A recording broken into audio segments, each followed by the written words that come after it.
మా నాన్నగారి 81వ జయంతి సభకు విచ్చేసినటువంటి సభాసదులకు, సాహితీ ప్రియులకు శుభ సాయం.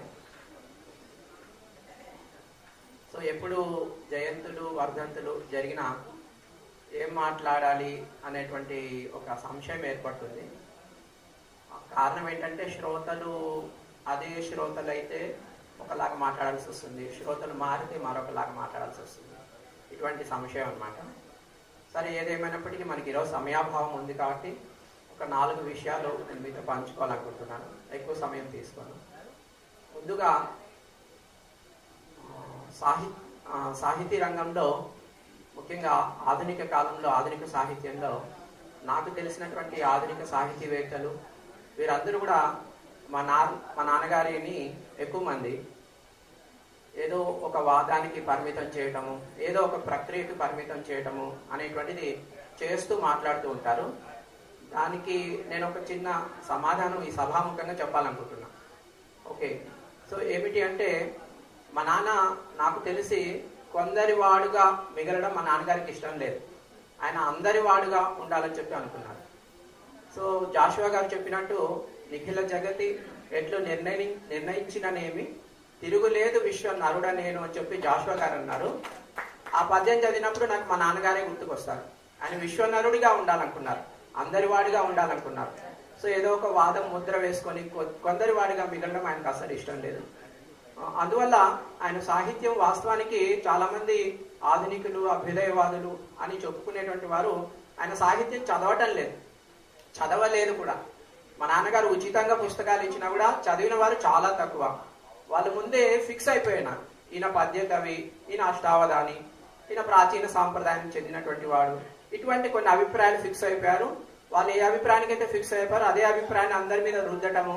ఓకే, చదవాలని ఆసక్తి ఉన్నటువంటి ఈ నవ యువతరం ఎవరైతే ఉంటారో వాళ్ళు కూడా ఏం చదువుతావో, ఆయనంత పాతకాలం మనిషి, ఛందబద్ధమైన పద్యాలు రాస్తారు, ఈ విధంగా వాళ్ళ అభిప్రాయాన్ని రుద్దడం అనేటువంటిది చేస్తూ ఉంటారు. సో వాస్తవానికి నేను ఈ సభాముఖంగా ఏం చెప్తున్నా అంటే, నేను కూడా ఆధునికవాదిని, అభ్యుదయవాదిని, ఆధునిక సాహిత్యం ఎక్కువగా చదువుకున్నాను.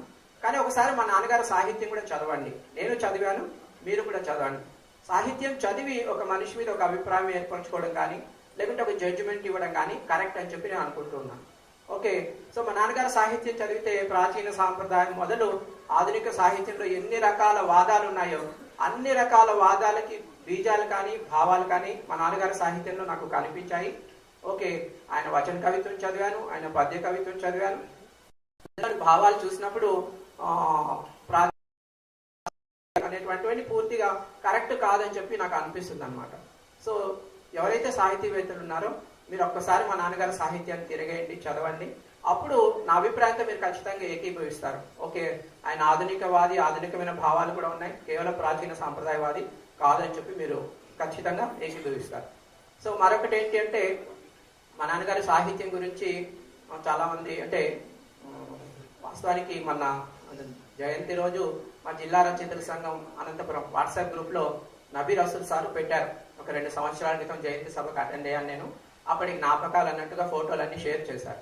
మరి జిల్లా రచయితల సంఘంలో దాదాపు 250-300 మంది కవులు, రచయితలు ఉన్నారు. ఎవరు కూడా అరే ఆశావాది ప్రకాష్ రావు గారు మన జిల్లా వాసి, ఓకే మన జిల్లా వాసి, పద్మశ్రీ పురస్కారం తెచ్చుకున్నటువంటి గొప్ప సాహితీవేత్త, మరి స్పందించాలి కదా, ఒక్కరు స్పందించలేదన్నమాట. సో అప్పుడు ఏమవుతుందంటే, అటువంటి చూసినప్పుడు బాధేస్తుంది. ఎందుకు బాధేస్తుందంటే 6 దశాబ్దాలు సాహిత్యంకే అంకితమైపోయినటువంటి వ్యక్తి. ఆయన ఆశ, ఆయన శ్వాస, ఆయన పంచ ప్రాణాలు, ఆయన 6వ ప్రాణం, 7వ ప్రాణం ఏమున్నా అంత సాహిత్యమే. ఆయనకి ముందు వెనుక, నిద్రపోయిన, నిద్ర లేచిన, కళలో, ఓకే ప్రతి క్షణమైన సాహిత్యం కోసమే పలవరించినాడు. నిత్యం చదవటం, రాయటం, ఓకే కాలికి బలపం పట్టుకొని ఉభయ తెలుగు రాష్ట్రాలు తిరగటం, ఓకే చివరి క్షణం వరకు సాహితీ సేవలోనే సాహితీ సేవ చేస్తూ ఆ చదువుల తల్లి వడిలో సేద తీరుతూ ఆయన గడపడం జరిగింది. మరి అటువంటి గొప్ప వ్యక్తి గురించి అక్కడ స్పందించకపోవడం ఒకటైతే, మరొకటి తెలుగు సాహిత్యంలో అనేక దినపత్రికలు ఉన్నాయి. వారానికి ఒకసారి సాహిత్యం గురించి సాహిత్యం పేజీల్లో రాస్తూ ఉంటారు. సో ఎవరెవరో వర్ధంతులు, జయంతులు, అసలు మనం ఇంతవరకు పేరు వినటువంటి వారి వర్ధంతులు, జయంతుల గురించి రాస్తున్నారు, వారి సాహిత్యం గురించి రాస్తున్నారు. మరి ఇంత లబ్ధ ప్రతిష్ఠుడైనటువంటి ఒక వ్యక్తి 60 సంవత్సరాల సాహిత్యానికి సేవ చేసి ఎన్నో పుస్తకాలు, ఎన్నో ప్రక్రియలు, ఓకే, రాష్ట్రపతి భవనం దాకా ఆయన కీర్తి దశ దిశలా వ్యాపించింది. అటువంటి వ్యక్తి గురించి జయంతి రోజు, వర్ధంతి రోజు సాహిత్యం పేజీలో ఒక చిన్న వ్యాసము, ఒక పద్యమో ఏదైనా వస్తుందని చెప్పి నేను ఆశతో చూస్తాను.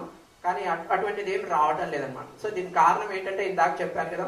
సో వాస్తవానికి కొద్దిమంది ఆధిపత్యం అనేది ఇక్కడ సాహిత్యం పేజీల్లో కానీ సాహిత్య రంగంలో కానీ కనిపిస్తుంది. ఆ ఆధిపత్యం చెలాయించే వాళ్ళు ముందుగానే కొన్ని అభిప్రాయాలు బలంగా ఏర్పరచుకున్నారు. అందువల్ల మా నాన్నగారు సాహిత్యం చదవడం కానీ, అందులో ఉండేటువంటి ఈ కాలానికి పనికొచ్చేటువంటి విషయాలు కానీ, అభ్యుదయపరమైనటువంటి అంశాల గురించి కానీ స్పృశించడం కానీ, మాట్లాడడం కానీ అసలు చేయటం లేదు. సో నేను సభాముఖంగా విన్నవించుకోవడం అంటే చదవండి, మీకు నచ్చిన విషయాల్ని 10 మందికి చెప్పండి. ఇంకా ఒకటి ఏంటంటే కేవలం సాహితీవేత్తగానే కాకుండా వ్యక్తిగా కూడా ఆయన ఎంతో మందికి సుపరిచితులు, ఎంతో మందికి ఆయన సహాయ సహకారాలు అందించారు. ఓకే, ఎంతో మందికి ఆయనతో సాన్నిహిత్యం ఉంది. వారు కూడా ఆయన చేసిన ఒక మంచి పని, ఆయన చెప్పిన ఒక మంచి మాట, ఆయన చెప్పిన ఒక మంచి పద్యం, ఒక మంచి వాక్యం ఎక్కడ ఉంటారు, చదివింటారు, వినుంటారు. వాటిని మననం చేసుకోవడము, చెప్పడము, చర్చించడము, మాట్లాడడము, ఆ విధంగా వారిని సజీవులు చేయగలిగితే వారు చేసిన సాహితీ కృషి అనేటువంటి సార్థకం అవుతుందని చెప్పి నేను భావిస్తూ ఉంటాను. సో చివరిగా ఇంకొక మాట చెప్పాలంటే ఏంటంటే, నాకు ఒకటి యూట్యూబ్ ఛానల్ ఉంది, ఆశావాది సాహితీ కుటుంబం అనే పేరుతో యూట్యూబ్ ఛానల్ నేను ఒకటి స్టార్ట్ చేశాను. సో సాంకేతిక పరంగా నాకు పెద్దగా జ్ఞానం లేదు, కానీ ఈ మధ్య చూద్దామని చెప్పేసి అందులో వీడియోస్ చేసి పెట్టడం అనేటువంటి జరుగుతుంది. ముఖ్యంగా మా నాన్నగారి సాహిత్యము, మా నాన్నగారి గురించి ఎవరైనా ఏదైనా మాట్లాడితే, ఎవరైనా ఏదైనా రాస్తే వాటి గురించి ఆ ఛానల్లో పెట్టడం జరుగుతుంది. సో వాస్తవానికి స్టార్టింగ్ లో ఛానల్ మొదలు పెట్టినప్పుడు ఏదో ఒక 100 మంది చూస్తే చాలా వీడియోలు,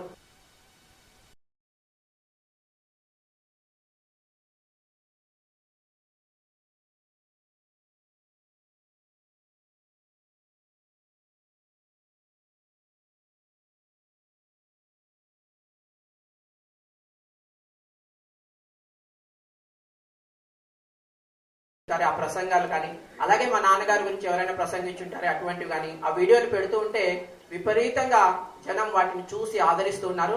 ఆశ్చర్యకరంగా కొన్ని వీడియోలు అయితే 10,000 వ్యూస్ వచ్చాయి కొన్ని వీడియోస్ కి. నాకే చాలా ఆశ్చర్యం వేసింది. అంటే మా నాన్నగారు సజీవంగా ఇప్పుడు లేకున్నా, ఈ కాలంలో లేకున్నా, ఆయన అభిమానులు, ఆయన అభిమానించేవారు, ఆయన గొంతు వినేవారు, ఆయన మాటలు, ఆయన సందేశం వినేటువంటి వారు ఇంతమంది ఉన్నారా అని ఆశ్చర్యపోతుంది. నాకే ఆశ్చర్యం వేస్తుంది అనమాట.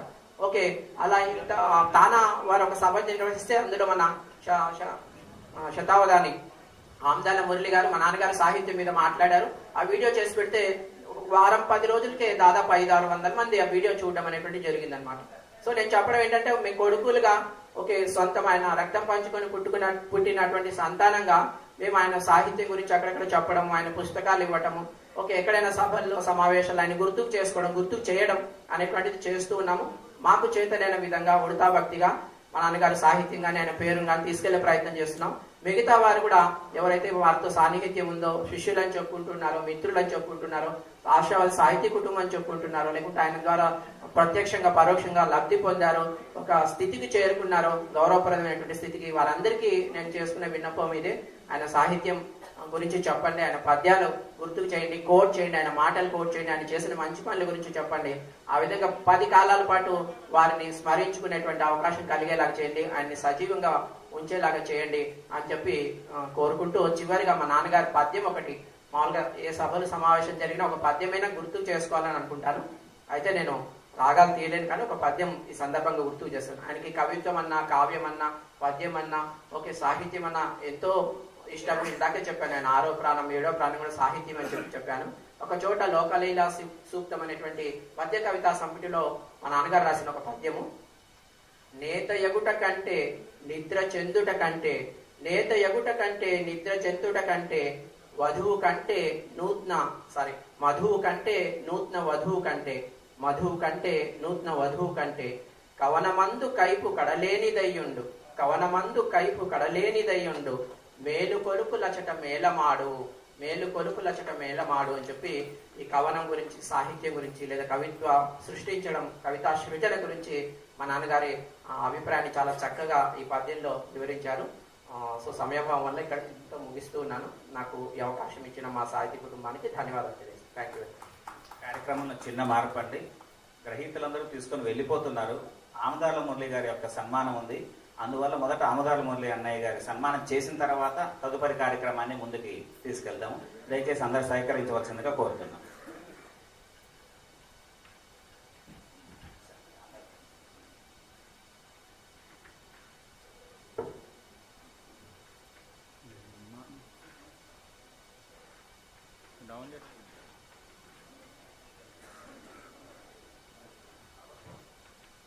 ఆశావాది సాహితీ కుటుంబం తరఫున ఇచ్చేటువంటి యొక్క సన్మానము అన్నయ్య మా ఇంటి సభ్యుడు అయినప్పటికీ కూడా అన్నయ్యకి సన్మానించుకోవడం ఎందుకు అంటే, విషయం చిన్నదైనప్పటికీ కూడా మనిషికి ప్రోత్సాహం అనేటువంటిది చాలా ఉత్సాహాన్ని ఇస్తుంది. నాన్నగారి తర్వాత అలాంటి ఉత్సాహాన్ని కలిగి ఎంతో మంది శిష్య ప్రశిష్యుల్ని ఏర్పాటు చేసుకుంటూ వారికి అవధాన విద్యలో చాలా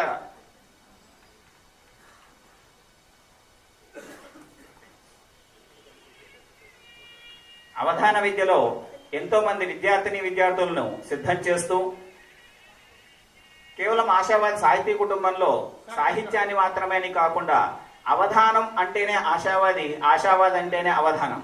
ఈ మధ్యకాలంలో నేను అమదాల మురళి అన్నయ్యకి ఒక మెసేజ్ పెడుతూ నాన్నగారికి పద్మశ్రీ కన్నా కూడా అవధానిగానే ఎక్కువ ఇష్టం అన్నయ్య అని చెప్పాను. ఎందుకంటే నాన్నగారు లోకం మొత్తానికి కూడా అవధానిగానే పరిచయం. బాగా కవిగా అవధానిగా నాన్నగారికి ఎంత ఇష్టమో అలాగా మొదట కవిగా అవధానిగా మారినటువంటి ఆముదాల మురళి అన్నయ్య గారికి ప్రత్యక్షంగాను పరోక్షంగాను నాన్నగారి ఆశీస్సులు ఇంతమంది చేతుల ద్వారా మీకు ఆశీస్సులు కలుగుతున్నాయన్నయ్య. మీరు ఇంకా దినదినాభివృద్ధిగా ఇక అఖండమైనటువంటి కీర్తి పతాకాలతో ఈ యొక్క దేశంలోనే అత్యున్నతమైనటువంటి స్థానాన్ని, నాన్నగారు పొందినటువంటి స్థానాన్ని పొందాలని మా ఆశావాది సాహితీ కుటుంబం తరఫున మీ అందరినీ మిమ్మల్ని కోరుకుంటున్నాం. మీకు కావాలని చెప్పి చూస్తున్నాం. పట్టు వస్త్రాలను బహూకరిస్తున్నాం.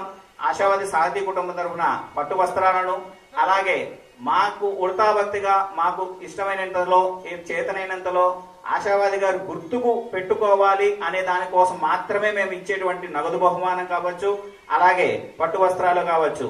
మీ యొక్క కీర్తికి మీ యొక్క విద్వత్తుకి ఇది సమానం కాదు. అయినప్పటికీ కూడా మేము సత్కరించుకోవాలి. విద్వాంసుడికి ఎప్పుడూ కూడా విద్వానేవ విజానాతి విద్వజ్జన పరిశ్రమం అన్నట్టు మీ యొక్క విద్వత్తుకి మీకు తెలుసు కాబట్టి, నాన్నగారు ఎప్పుడు మీ గురించి ప్రస్తావన చేసేవారు కాబట్టి మిమ్మల్ని సన్మానించుకోవడం అనేటువంటిది మాకు ఇష్టం. ఈ యొక్క సన్మానంలో అందరూ గ్రహీతులు కావాలి. అలాగే అన్నయ్య గారి యొక్క స్పందన చివర్లో ఉంటుంది. మీ అందరికీ కూడా చాలా కృతజ్ఞతలు.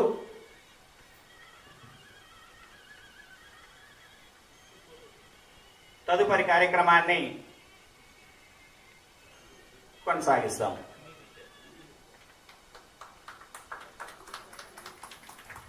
దయచేసి తదుపరి కార్యక్రమంలో మా ఇంటి మనిషి నాన్నగారు ఎప్పుడు హైదరాబాద్ వచ్చినా దిగినప్పటి నుంచి మళ్ళీ తిరిగి తన ప్రయాణం మొదలయ్యేంత వరకు కూడా ఉండేటువంటి వ్యక్తి. ఒకవేళ ఆ వ్యక్తి లేకపోయినా తన ఇంటి నుంచి ఖచ్చితంగా వాహనాన్నైనా సరే ఏర్పాటు చేసి హైదరాబాదు ప్రాంతంలో జరిగేటువంటి ఏ కార్యక్రమానికైనా సరే ఖచ్చితంగా దగ్గరుండి పంపించేటువంటి వ్యక్తి కల్లెపు సాగర్ రావు గారు. ఆముదాల మురళి గారికి మామూలు దత్తాత్రేయ శర్మ గారు, అలాగే అన్నంరాజు మాస్టారు, అలాగే కేవీఎస్ ఆచార్య గారు సన్మానం చేస్తున్నారు. ఆముదాల మురళి అన్నయ్య గారికి ఎంత సన్మానం చేసినా తక్కువేనండి. ఎందుకంటే ఆ వ్యక్తి అలా ఒక్కొక్కరిని ఇంతింతై వడ్డుడింటాయి అన్నట్టుగా విద్యార్థులను అందరినీ కూడా మంచిగా ముందుకు తీసుకెళ్తున్నారు. ఆకర్షణ శక్తి కలిగిన జ్ఞాపక శక్తి, ఆకర్షణ శక్తి, విద్వత్ శక్తి 3 తేజోలుతున్నాయి. ఇప్పుడే వచ్చిన వెంటనే మీ రూపం చాలా బాగుందన్నయ్య అని చెప్పి నేను స్తుతి చేయడం జరిగింది. నిజానికి అది స్తుతి కాదు, వాస్తవం. అలాగే ఉండాలి. చాలా కృతజ్ఞతలు అన్నయ్య. కల్లెపు సాగర్ రావు గారు అంటే మా ఇంట్లో ఒక ప్రత్యేకత ఉందండి. నాన్నగారు నా దగ్గర ఒక ప్రస్తావన చేస్తూ మీ గురించి చెప్పారండి. నాకు పెద్దగా కులాల గురించి అంత అవగాహన లేదు, కానీ నాన్నగారు నాతో చెబుతూ వాళ్ళది ఫలానా కులం, వాళ్ళ కులంలో ఎవరు ఎప్పుడు ఎవరి దగ్గర తల వంచడం అనేది లేదు. వేరే వాళ్ళని అంతగా పెద్దగా పట్టించుకోరు. కానీ వాళ్ళ ఇంట్లో అలా ఘన సన్మానంగా గొప్పగా వాళ్ళ ఇంటిల్లపాది కూర్చోపెట్టుకొని పూజించుకోదగినటువంటి వ్యక్తి ఎవరైనా ఉన్నారంటే ఆశావాది ప్రకాశరావు గారు అనే మాట కల్లెపు సాగర్ రావు గారు ఒక వేదిక మీద చెప్పారు. ఎలా చెప్పారంటే, మాది పలానా రాష్ట్రంలో పలానా కులంలో మాది ఒక గొప్ప కులం, మేము ఎవరిని తలంచం. కానీ ఆశావాది ప్రకాశరావు గారు అంటే శాంతం ఇంటిల్లపాది మేము పాదాభివందనం చేస్తాం. అంటే ఒక కులం వాళ్ళు అలా తగ్గి చెప్పడం అంటే అది తగ్గి చెప్పటం కాదు, నిజంగా గొప్పగా భావించి చెప్పటం. అది ఒక సంస్కారం. అది అంటే విద్వత్తుకి ఇచ్చినటువంటి ఘనత అది. అటువంటి ఆశావాది ప్రకాశరావు గారి గురించి, నాన్నగారి గురించి ప్రతి పుస్తకంలోనూ అటు ఆర్థికంగా కావచ్చు, అలాగే ఇక్కడికి వచ్చిన తర్వాత ఇచ్చే ఆతిథ్యంలో కావచ్చు. ఎందుకంటే ఆతిథ్యం చాలా కష్టం అండి. హైదరాబాద్ వచ్చిన తర్వాత ఆతిథ్యం ఇవ్వాలండి. ఎందుకంటే ఎన్నో రోజులు నాన్నగారి కేర్ హాస్పిటల్ పక్కన ఉన్నటువంటి దాంట్లో 120 రూపాయలు ఇచ్చి ఉన్న రోజులు ఉన్నాయి. అలా కొన్ని రోజులు గడిచిన తర్వాత మన కల్లెపు సాగర్ రావు గారు పరిచయం అయిన తర్వాత అది మానేశారు. ఎందుకంటే ఎప్పుడు ఆతిథ్యం ఇచ్చినా సాగర్ రావు సార్ వాళ్ళ ఇంట్లోనే. కాబట్టి అటువంటి సాగర్ రావు సార్ గారిని 2 నిమిషాల్లో మాట్లాడవలసిందిగా నాన్నగారి గురించి కోరుకుంటున్నాను. 2 నిమిషాలు తక్కువేనండి, సమయాభావాన్ని ఏమనుకోకుండా మాట్లాడాలి.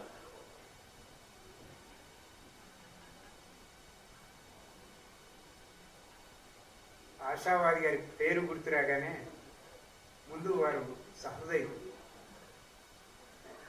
వినయ సంపన్నులు, గొప్ప కవి పండితులు. గురు పరంపర ఎప్పుడూ ఉంటుంది. వారి గురువు నండూరి రామకృష్ణమాచార్య గారు. రామకృష్ణమాచార్య గారు సివి సుబ్బన్న గారిని తలువని సభ ఉండదు. ముందు గురువులను స్మరించిన తర్వాతే కార్యక్రమం.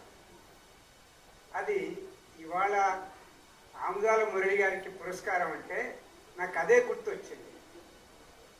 ఎంత గొప్ప విషయం అంటే వారు ఎప్పుడూ చిరంజీవులే ఆశావాది గారు. ఇక సుధావంశీ చెప్పినట్టు వారి అది ఏమిటి విశేషం అని చెప్పటం కష్టం. కానీ వారి దయ మా కుటుంబం పైన, నా పైన ఉండటం నేను చేసుకున్న గొప్ప అదృష్టంగా భావిస్తాను. ఆతిథ్యం పెద్ద విషయం కాదు వారికి ఇవ్వటంలో. కానీ వారు మమ్మల్ని మన్నించి మా ఆతిథ్యాన్ని స్వీకరించడం గొప్ప విషయం.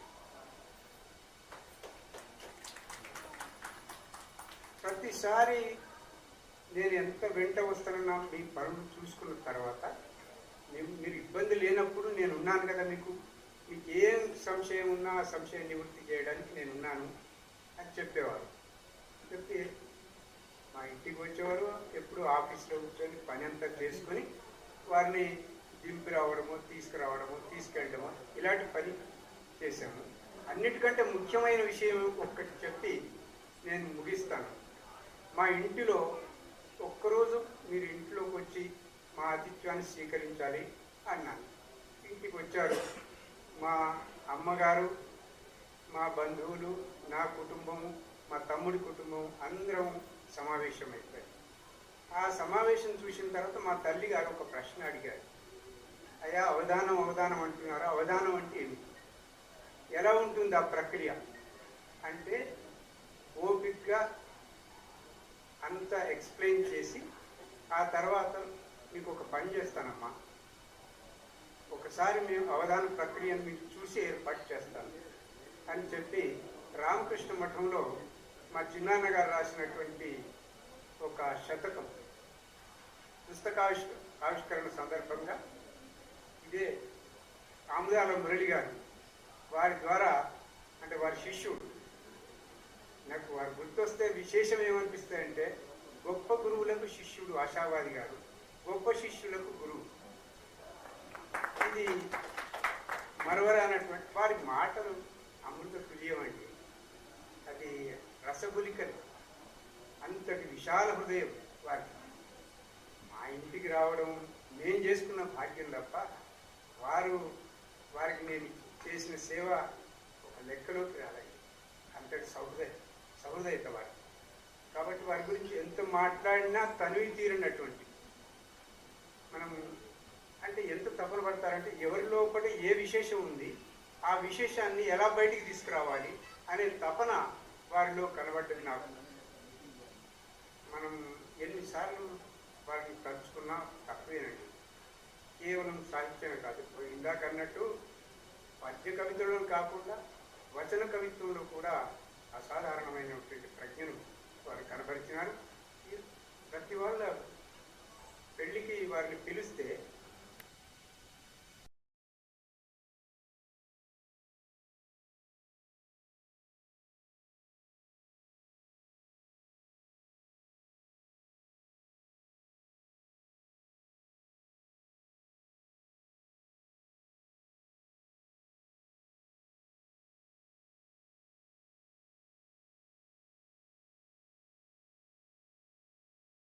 ఆ మీటింగ్ లాగా కాదు, సొసైటీ అంత అంటే సమాజాన్ని దృష్టిలో పెట్టుకొని సమాజ అభివృద్ధి కూడా దృష్టి పెట్టుకొని తర్వాత ఆహ్వానించిన వ్యక్తులు ఎవరు, కార్యక్రమం నిర్వహించే వాళ్ళు ఎవరు, ఎవరైనా ఇంట్రెస్ట్ ఉన్నటువంటి కవిత్వం మీద ఇంట్రెస్ట్ ఉన్నటువంటి వాళ్ళు ఎవరుంటే వారికి ఎంతగా శ్రమ పడేవారంటే పుస్తకాలు పంపించడం, మళ్ళీ ఏమైందని అడగటం, ఇంత శ్రమ చేసి వారి శిష్యులను అనేకంగా అభివృద్ధి చేసి వాళ్ళని గొప్ప కవులుగా అవధానులుగా తీర్చిదిద్దారు. అంటే ఇందులో ఎంతగా మనం వారిని పొగిడినా అది సరిపోదు. కాబట్టి వారు ఎప్పుడు చిరంజీవులుగానే ఉంటారు, ఎప్పుడు మన హృదయాల్లో నిలిచి ఉంటారు. మీరు ఎప్పుడు ఏ సభ జరిగినా సభ జరిగే ముందు అలాగే మామూలుగానే అనిపిస్తుంది, కానీ సభ రక్తి కడుతుందండి. ఆ సభ రక్తి కట్టడంలో వారి యొక్క హృదయ వైశాల్యమే అని నేను ప్రత్యేకంగా అవసరం లేదు. ప్రతి సభ నిర్విఘ్నంగా కొనసాగిందండి. ఇంకా ఇప్పుడు ఇందాక వారి శశాంక గారు అన్నట్టు వారి గురించి తెలిసిన వ్యక్తులు ఎవరైనా విద్వత్మనులు అవకాశం ఉన్న చోటల్లా రాస్తే అది రాసిన వారికి సమాజానికి అన్ని విధాల ఉపయోగం జరుగుతుంది. ఈ అవధాన ప్రక్రియ అంటే ప్రత్యేకమైన అభిమానం వారికి, అలవి కానీ ప్రేమ వారికి. ముఖ్యంగా ఆమదాల మురళి గారి గురించి అనేక సార్లు ప్రస్తావించేవారు. గొప్పవాడండి, గొప్పవాడు, మా శిష్యుడు, ఎలా రాణిస్తాడో, భగవంతుడు ఎలా దయ చూపుతాడో అని ఎన్నోసార్లు ఈ మాట అంటే. ఇవాళ మురళి గారు అంటే ఇంతకు ముందు కూడా చూశాను, కానీ ఈరోజు జరిగిన సభ ఒక విశేషంగా అనిపించి చక్కగా ఆ శ్రీహర్ష గారు అతను వారు చేసినటువంటి అవధాన ప్రక్రియ చాలా రాణించిందండి. అలాగే ఇంకా కాలక్రమేణా దత్తాత్రేయ శర్మ గారు వారు ఒక అవధాన విద్యా వికాస పరిషత్ అని పెట్టి దాన్ని చేయడం అంటే మామూలు విషయం కాదండి, ఎంతో సంతోషించదగ్గ విషయం. ఆశావాది గారు ఒకవేళ వారు బ్రతికే ఉంటే మహదానందం అండి ఈరోజు జరిగిన సభ చూస్తే. ఇలాంటి సభలు దత్తాత్రేయ శర్మ గారు తీర్చిదిద్దినటువంటి శిష్యులు గొప్ప అవధానులుగా పేరొందారని ఆశిస్తూ ఆశావాది గారిని కీర్తించడం మనకు తరగని నిధి అండి. నా హృదయంలో మాత్రం ఎప్పుడు నిలిచి ఉంటారు. అలాగే వారి శిష్యులందరినీ కూడా హృదయంలో ఉంటారండి, ఎప్పుడు జీవించే ఉంటారు. ఇది ఇంతకంటే నేను ఎక్కువ చెప్పడం భావ్యం కాదని సభాముఖంగా నేను వారికి నా పాద నమస్కారాలుగా సమర్పించుకొని ముగిస్తున్నాను. చాలా కృతజ్ఞతలండి. మీరన్నా మీ ఇల్లు అన్న నాన్నగారికి ఎంత ఇష్టం అంటే చివరికి మీ కార్ డ్రైవర్ గారిని కూడా నాన్న టిఫిన్ తిన్నావా, ఫోన్ చేసావా అని అడుగుతారండి. మాకు అంతగా మీ కార్ డ్రైవర్ని మాకు పరిచయం చేశారు. ఈ కార్యక్రమంలో వచ్చిన తర్వాత నేను వెనక్కి వెళ్ళి అన్నయ్యను పలకరించి అన్నయ్య బాగున్నారా అన్న. ఈ సంస్కారం నాది కాదండి, నాన్నగారి దగ్గర నుంచి చూసి నేర్చుకున్నాను. నాన్నగారు ఎప్పుడు ఉన్నతమైన వారిని చూస్తారు, అలాగే దాన్ని సహకరించిన వారిని. ఎందుకంటే నాన్నగారు సుఖంగా పోవాలి అంటే కారు ఉంటే సరిపోదు, కారు డ్రైవర్ దాన్ని భద్రంగా తీసుకెళ్ళాలి. సో ఆ ఇది గమనించారు కాబట్టి ఆయన గుర్తు పెట్టుకుంటారు. ఆయన కూడా నాన్నగారు కాబట్టి ఎంత గౌరవించే వాళ్ళో మేము ప్రత్యక్షంగా చూసామండి. మీ చేతులకు అవి చేతులు కావు. ఈ మధ్యకాలంలో ఆంధ్రప్రదేశ్ ప్రభుత్వం డొక్కా సీతమ్మ గారి అన్నదాన పథకం మొదలు పెట్టారండి. ఆమె ఇంట్లో జరిగిన సంఘటన ఒకటి ఈ మధ్యలో ప్రస్తావన చేశారు. పెడుతూ ఉండగా కూర్చొని తింటే కొండలైనా అరిగిపోతాయంటారు. అలా పెడుతూ ఉండగా వాళ్ళ భర్త అన్నారు, అలా ఏమీ అన్ని కూడా నిండుకున్న ఇంట్లో ఇంకేం లేవు పెట్టడానికంటే పెట్టించేవాడు వాడైతే నాదే ముందు పెడుతూ ఉంటే అదే వస్తుందిలే అన్నదంట. ఆ నెక్స్ట్ మరుక్షణమే ఆ రాత్రికంతా కూడా ఎవరో వచ్చి దానం ఇచ్చారు. అలా మీ చేతిలో నాన్నగారికి ఏదైనా ఒకవేళ సహాయం పడి బుక్కు అవుతుందో లేదో అచ్చు అనుకున్న వెంటనే ముందుకు వచ్చి తాతగారు మీరు వెయ్యండి నేను చూసుకుంటా అనేవారండి. నేను చాలాసార్లు విన్నాను. మీరు వెయ్యండి, డబ్బు గురించి ఆలోచించద్దండి. ఎందుకంటే ఎవరైనా పుస్తకం గురించి అచ్చు వేయాలంటే డబ్బు గురించే ఈరోజు చాలా ఇబ్బంది. అలాంటిది మీ సహాయ సహకారాలు చాలా మేము ఇంటిల్లపాది చూసాము, సంతోషపడుతూనే ఉంటామండి. ఒక వ్యక్తి ఒక ఉన్నతమైన శిఖరాలకు రావాలి అంటే లౌక్యం కూడా కావాల్సిందే, తప్పదు. అది నాన్నగారి దగ్గర కొంచెం తక్కువ. లేక కాదు, ఆయన ప్రదర్శించలేక. ఆయన వల్ల ఆయన ఇలా చేస్తే నా యొక్క ప్రత్యేకత ఏముంది అనుకొని కావాలని అతనికి ఉన్నప్పటికీ దాన్ని పక్కన పెట్టేసేవారండి. ఆ లౌక్యాన్ని ప్రదర్శించి సమాజానికి ఏ రూపంలో తీసుకెళ్తే తన యొక్క గొప్పతనం బయటికి తెలుస్తుందనే దాంట్లో పద్మశ్రీ అవార్డు దాన్ని తీసుకోవడంలో ముఖ్యంగా ప్రముఖ పాత్ర వహించినటువంటి వ్యక్తి ఉప్పులూరి ఆత్రేయ శర్మ గారు. మాకు ఎందుకంటే నాన్నగారి చరిత్రను చాలా తక్కువలో చేయాలి, మినిమైజ్ అంటాం ఇంగ్లీష్లో. అంటే ఎక్కువ దాన్ని తక్కువ చేయాలి. మన తక్కువ విషయం ప్రభుత్వానికి తెలియాలి, ప్రభుత్వం గుర్తించాలి. ఇంత పెద్ద విషయం ఉంది, దాన్ని ఎప్పటికప్పుడు ఏ రోజుకి ఆ రోజు వచ్చినటువంటి సన్మానాలు కావచ్చు, అది ఏదైనా ఏ బిరుదులు కావచ్చు అన్నింటినీ ఇంక్లూడ్ చేసి చాలా తక్కువ దాంతో ప్రభుత్వానికి పంపి పద్మశ్రీ రావడానికి కారణమయ్యారు. పద్మశ్రీ అవార్డు తీసుకునేటప్పుడు నాన్నగారితో పాటు ఇద్దరు వెళ్ళవలసి వచ్చింది. ఒకటి ఆత్రేయ శర్మ గారు, రెండు లాయర్ విశ్వనాథం గారు. సరే, ఆత్రేయ శర్మ గారి తర్వాత నాకు అవకాశం వచ్చింది. అయితే నేను వద్దన్నా, నాన్న మేము కేవలం సంతానం మాత్రమే, వాళ్ళు మీకు సహకరించిన వాళ్ళు, మీరు వెళ్లాల్సింది చేయాల్సింది వాళ్ళతో. ఆత్రేయ శర్మ గారిని ఆ రోజు ఆ వీడియోలో చూసిన తర్వాత వాళ్ళిద్దరు ఏడవటం చూసామండి. వీడియోలో వాళ్ళిద్దరూ ఏడ్చారు. నాన్నగారు ఎంత ఇష్టమైతే దాన్ని తీసుకెళ్తారో అక్కడే తెలిసిపోయింది. కాబట్టి ఉప్పులూరి ఆత్రేయ శర్మ గారిని ఈ రోజు కూడా ఎన్నో విశేషాలు పెడుతూ ఉంటారండి. నాన్నగారి గురించి మాట్లాడవలసిందిగా కోరుతున్నాను. సభాయే నమః. ముందుగానండి ఏదైనా మాట్లాడాలనుకుంటే ఒక 2-3 పాయింట్స్ మనం దృష్టిలో పెట్టుకొస్తాము. కానీ సమావేశానికి వచ్చిన తర్వాత దాని యొక్క వరుస మారుతూ ఉంటుంది. ముఖ్యంగా శశాంక మౌళిని నేను చాలా అభినందిస్తున్నాను. అంటే ఒక యూట్యూబ్ ఛానల్ పెట్టి ఆశావాది ప్రకాశరావు గారి యొక్క సాహిత్యాన్ని ముందుకు తీసుకెళ్ళటం అన్నటువంటి చాలా అభినందనీయమైంది. నా వంతు నేను కృషి చేస్తాను. అదే రకంగా స్టేట్లో ఒక ఇంగ్లీష్ ఆన్లైన్ జర్నల్లో నాకు ఒక తెలుగు ఫీచర్ కూడా ఇంగ్లీష్లో వాళ్ళు ఒక కాలం నాకు ఇచ్చారు. వాళ్ళు అక్కడ సెప్టెంబర్ ఇష్యూలో నాన్నగారి యొక్క మళ్ళీ సాగిని ప్రస్థానం గురించి నేను ప్రస్తావన చేస్తాను. తరువాత పేపర్లో మనం చూసామండి, మందకృష్ణ మాది గారి నాన్నగారు శశాంక్ వాళ్ళ నాన్నగారి చాలా సన్నిహితుడు. ఆయన పోయినప్పుడు వెళ్ళినటువంటి ప్రముఖుల్లో మందకృష్ణ మాదిగా ఉన్నారు. ఆ రోజు ఆయన చెప్పారు, అవధానాన్ని మనం కొనసాగించాలని మనందరం మనం కృషి చేయాలని చెప్పే మాట కూడా ఆయన. అటువంటి వ్యక్తి షెడ్యూల్డ్ కాస్ట్లో ఇంకా దాంట్లో ఉన్నటువంటి కొన్ని కులాల కంటే మిగిలిన కులాలు మరీ వెనుకబడినందుకు సబ్ కేటగరైజేషన్ కానీ జీవితం అంతా ధారపోసి దాని విజయం సాధించాడు. సుప్రీంకోర్టులో కరెక్ట్ జడ్జ్మెంట్ వచ్చినందువల్ల అది నేను యూట్యూబ్ ఛానల్లో చేసి వెంటనే దాన్ని ఆ సబ్ కేటగరైజేషన్ సపోర్ట్ చేస్తూ కామెంట్ చేయడం జరిగింది. ఈరోజు ఇండియన్ ఎక్స్ప్రెస్లో ఒకళ్ళు దాన్ని సపోర్ట్ చేశారు, ఒకళ్ళు అపోజ్ చేశారు. ఈ అపోజ్ చేసినటువంటి వాళ్ళు ఎలాగంటే ఈ రిజర్వ్ తర్వాత క్రీమీ లేయర్ అన్న మాట కూడా చెప్పింది సుప్రీంకోర్టు. ఎందుకంటే కొన్ని తరాలు అయిపోయిన తర్వాత మంచి ఉన్నత స్థాయికి వెళ్ళిన తర్వాత రిజర్వేషన్లో ఇంకా ఎందుకు క్రీమీ లేయర్ కంటే మైత్రేయి అన్నాను దాన్ని అపోజ్ చేసింది. ఆమె ఏమందంటే సమాజంలో గౌరవం రావాలంటే డబ్బు చాలదు, కాబట్టి రిజర్వేషన్ కొనసాగించాలంటే దాంట్లో సెల్ఫ్ కాన్ఫ్లిక్టింగ్గా లేదు. అక్కడ ఉందా లేదా? మరి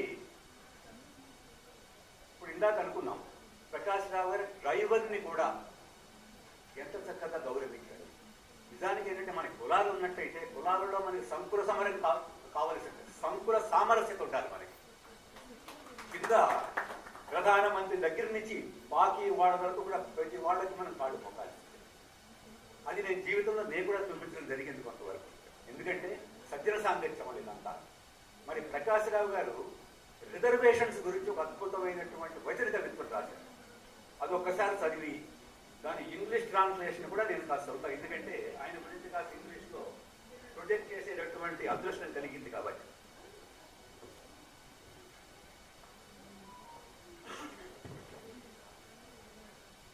తెలుగులోనండి అది ఎప్పుడు అన్నటువంటిది శీర్షిక.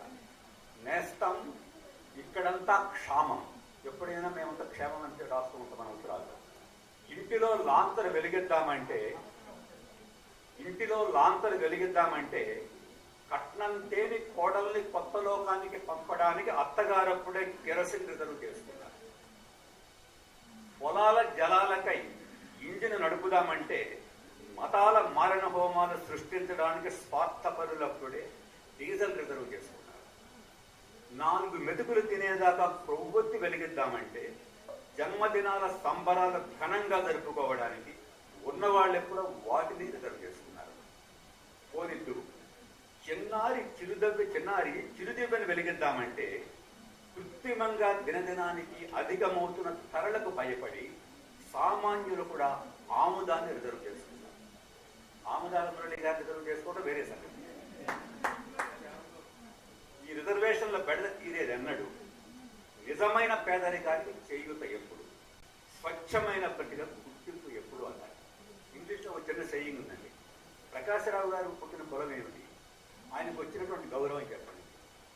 ఆయన ఒక బ్రహ్మర్షి అని చెప్పచ్చు. మరి అలా చెప్పారు కూడా, బ్రహ్మర్షి బిరుదు కూడా ఇచ్చినట్టున్నారు వారి కార్యక్రమంలో. ఆయన ఏంటంటే మన తెలుగు సాహిత్యం ద్వారా భారతీయ సంస్కృతి, భారతీయ సాహిత్యం విశ్వైక మత్యాన్ని ఆయన కోరుకున్నటువంటి వ్యక్తి. ఆయన మహానుభావుడు. ఆయన నేను అన్నయ్య అని పిలిచేవాడిని ఎప్పుడు కూడా. తమ్ముడుగా పుట్టడం నాకు చాలా అదృష్టం అనిపిస్తూ ఉంటుంది. గౌరవం ఎలా వస్తుందండి మన వ్యక్తికి, మనం చేసే మంచి పనిలో వస్తుంది. ఇంగ్లీష్లో ఉంటుంది, respect is something which one should not demand but has to command అని అంటూ ఒక మాట ఉంది, చక్కటి మాట. సరే, ఇక్కడ ఇంగ్లీష్ అనువాదానికి వద్దామండి. ఇది హమ్స్ ఇండియా పేపర్లో పబ్లిష్ అయింది 26 June 2016. Friend, it is full of famine here. There is no kerosene to light the lantern. The mother-in-law has already resolved it to dispatch the daughter-in-law to another world, for she had come unaccompanied by any dowry. There is no diesel to run the engine to water the fields. The arsonists have already reserved it to inflame the deadly communal holocausts. There is no candle to kindle, at least until I nibble a few handfuls. The well-off have already reserved them to celebrate their birthdays in pomp and luxury. When does this plague of preservations come to an end? When will the really needy receive the succor? When will merit pure and simple be recognized? ఇది translation అక్కడ. ఇప్పుడు ఇక్కడ హిమనగాల్ని పోలినటువంటి పండితులు కవులు ఇక్కడ ఉన్నారండి. నాకు జీవితంలో కొన్ని కోరికలు ఉన్నాయి. ఇప్పుడు 77 సంవత్సరాలు, నాకు ఎన్ని తీరడానికి అవకాశం లేదు. కాబట్టి వచ్చే జన్మలో నాకు తీరాలి. ఒకటి ఏమిటంటే పాట పాడగలగటం ఒకటి, తర్వాత కథలు రాసేసినటువంటి శక్తి ఒకటి. అదే రకంగా ఇందాక వృత్తాలు ఛందస్సు ఉన్నారు, దాంట్లో తెలుగు కవితలను అల్లటం కూడా నాకు ఒక ఇదిగా ఉంది. ఇంగ్లీష్లో నేను మెట్రికల్ పోయితే రాశాను, కానీ మన భాషలో రాయలేకపోవడం నిజంగా అది చాలా బాధగా ఉంది. అందువల్ల కనీసం ఒక వచన కవిత ప్రకాశ్రావు గారి గురించి రాశాను. దాని శీర్షిక నవరస పద వచన కవిత. నవరస పద వచన కవిత అంటే సరిగ్గా 9 లైన్స్ ఉంటాయి అంతే. ఇక్కడ అది ఇంగ్లీష్లో అక్రాస్టిక్ పోయం అంటాం. అక్రాస్టిక్ పోయం అంటే ఒక వ్యక్తి కానీ ఒక థీమ్ కానీ ఉంటే ఆ వర్డ్స్ ఒక పర్టికులర్ ఆర్డర్లో ఉంటాయి అన్నమాట. ఇక్కడ ఆశావాది ప్రకాశ్రావు అన్నటువంటి అక్షరాలన్నీ కూడా మొదలే ఉంటాయి. ఆకాశోన్నతమైన సమగ్ర భారత సామరస్య ఆదర్శాలను లక్ష్యంగా చేసుకుని శాయశక్తుల నిబద్ధతతో ఆ ఆశయ సాధనకు తగిన రెక్కలను పెంచుకొని వాటిని వాడిగా వాసిగా ఆడించుకుంటూ స్వయం నిర్దేశిత గగన శిఖరాలకు చేరి దినదినం సామాజిక స్పృహతో నీ తీయటి తెలుగు బోధనలతో ఎందరిలోనూ ప్రత్యోద ప్రజ్యోతాలను నింపి, ఇందాక చూసి అనుకున్నాం, ప్రజ్యోతాలను నింపి ఎందరికో చేయూతనిచ్చి సార్థక రచనలను మెండుగా సృజించి కాదేది కవిత కనర్హమ్మని నీ ఆశు తదితర కవితల ద్వారా రసరమ్యంగా రుజువు చేసి సెలవు తీసుకొనని అలసట లేని సొలసిపోని కర్మయోగిగా పేరు ప్రతిష్టలు పొంది రాగరంజితంగా శతాధిక అవధానాలు చేసి ప్రతిష్టాత్మక పద్మశ్రీ బిరుదును పొందినావు. అట్టడుగు నుండి పైకి లంఘించి ఓ నిత్య స్ఫూర్తి దాత నా నిత్య స్మరణీయ అగ్రజ. తర్వాత ఒకటి ఆశావాది ప్రకాశరావు గారి సమావేశాలను ఆఖరిగా నాకు ఇష్టమైనటువంటి పలుచడం అలవాటైంది. నెరజాణతనముతో నిగ్గు సిగ్గులతోడ వలపింపజేయు నీ తెలుగు భాష, సూటిపోటగు మాటల ఈటల ధాటితో తెగువ చూపించు నీ తెలుగు భాష, కరుణాశ్రయం బౌచు కరకు గుండెలనైన కరిగింపచేయు నీ తెలుగు భాష, ఉన్నత పీఠాల నోటమిరానీక కిలుపునందించు నీ తెలుగు భాష, అమ్మ పాలతో కలిసి రక్తమ్మునందు నరనరమ్మున జీర్ణమై నడతదిద్దు చిలిమి కాండ్ర ఆటల ఎందు చేయి పట్టి పలుకరించు నా పదల నీ తెలుగు భాష. దీంట్లోనండి ఈయన దేశ భాషలను తెలుగు రాష్ట్రంలో శ్రీనాథుడు, తర్వాత కృష్ణదేవరాయలు, రాయలు వీళ్ళందరూ అన్నారు. కానీ సమకాలీన సమాజానికి అనుగుణంగా ఈ తెలుగు మీద ఆయన చక్కటి ఈ కవిత రాశారంటిది. అందువల్ల నాకు చాలా ఇష్టమైనటువంటి. ధన్యవాదాలు. చాలా కృతజ్ఞతలు సార్. తదుపరి మా గురువు గారు నండూరు విద్యారణ్యస్వామి గారు మాట్లాడవలసిందిగా కోరుతున్నాను. నండూరు విద్యారణ్యస్వామి గారు అంటే నండూరు రామకృష్ణమాచారి గారి ఆశీస్సులే నాన్నగారికి అందుతాయి.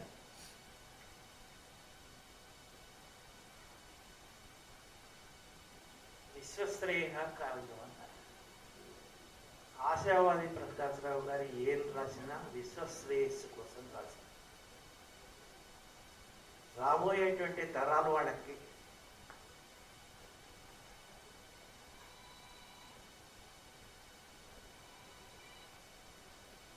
ఒక ముందు చూపు దార్శనిక వారికి కవితలో ఉంటుంది. నేను చాలా సంవత్సరాలు మాగుడి శిశుపాల వద్ద బోధించాను. నా స్టూడెంట్ అందరూ ప్రియాంబుల్లో చెప్తారు, మాగే సంతే ప్రయోగుణ. ఆశావాది వారి రచనలో అర్ధగౌరవం, పదలాలిత్యం, పాత్ర చిత్రణ చాలా సమపాళ్లలో ఉండేటట్టుగా ఆయన రచన ఉంటుంది. సమాసభూయిషమైనటువంటిది, చాలా కఠినమైన గ్రాంధిక భాష ఆయన వాడలేదు. సామాన్యులకు కూడా ఆయన భాష అర్థమవుతుంది. ఇప్పుడు ఉండేటువంటి వాటికి చదివేటువంటి విద్యార్థులకి చాలా భాష విషయంలో చరిత్రలను చాలా డైల్యూట్ అయిపోయింది. అందుకని ఆశావాద గారి కవిత్వము అనేటువంటిది భావితరాల వాళ్ళకి చాలా మార్గదర్శకమైనటువంటిది. నేను కూడా పద్యాలు రాసేటప్పుడు తమ్ముడు చాలా సులభమైనటువంటి వాటిల్లో రాయి ముందు కందం, సీసం, ఆటగడి వీటితోటి మొదలెట్టు అని అన్నాడు. అలాగే నేను చేశాను. నాకు చిన్నప్పటి నుంచి మా ఇంటికి రావడం, నేను నాకు చాలా అనుబంధం ఎక్కువ. మోటార్ సైకిల్లో మా ఇంటికి వచ్చి ఉండేవాడు. గురువు గారితో మాట్లాడుతున్నప్పుడు ఇంక సైకిల్ పుచ్చుకొని నేను వెళ్ళిపోయేవాడిని. అది పాపం రిపేర్ చేయించుకోలేక ఇబ్బంది పడేవాడు నా చిన్నతనంలో. ఏదో హక్కు కింద ఫీల్ అయ్యేవాడిని. ఇవాళ వారి సంస్మరణ సభకి నన్ను పిలిచినందుకు వారి కుటుంబానికి ధన్యవాదాలు. కృతజ్ఞతలు గురువు గారు. ఈ మధ్యకాలంలో ఎక్కువగా విశేష కార్యక్రమాలు జరుగుతున్నాయి. ఆ కార్యక్రమాలు ప్రతిదీ కూడా యూట్యూబ్ లింకుల్లో మాకు పంపుతూ ఉన్నారు. ఆచార్య ఫణీంద్ర గారు, మీ కార్యక్రమాలు మేము పరోక్షంగా వీక్షిస్తున్నాం. అంటే కార్యాంతరాల్లో ఉద్యోగ కారణాల చేత మేము హైదరాబాద్కి రాలేకపోతున్నాం. లక్ష్మీ మానస కానీ మీరు నిర్వహిస్తున్న ప్రతి కార్యక్రమం, మురళీ అన్నయ్య గారు ఉంటున్నది, మర్మవల్ దత్తా శర్మ గారు అవధాన శిక్షణ శిబిరం చేస్తున్న కార్యక్రమం యూట్యూబ్లో మాత్రమే దర్శించగలుగుతున్నాం. మిమ్మల్ని మేము మాట్లాడమని కోరడానికి కూడా మాకు కరెక్ట్గా, ఎందుకంటే మీ మాట చాలా సుందరంగా ఉంటుంది, చాలా ఆస్వాదయోగ్యంగా ఉంటుంది. దయచేసి మీరు నాన్నగారి గురించి మాట్లాడాల్సిందిగా కోరుతున్నాం. ముందుగా స్వర్గీయ ఆశావాది ప్రకాష్ రావు గారికి స్మృత్యంజలి ఘటిస్తున్నాను. అట్లాగే ఈరోజు వారి పేరిట పురస్కృతులైన ఆముదాల మురళి గారికి శుభాభినందనలు తెలియజేస్తున్నాను. వేదిక పైన పెద్దలకు, సభాసదులకు, ఆశావాది సాహితీ కుటుంబ సభ్యులందరికీ కూడా నమస్కారం. విద్వత్ కవి, అవధానాచార్యులు డాక్టర్ ఆశావాది ప్రకాష్ రావు గారు నాకు అగ్రజ సమానం.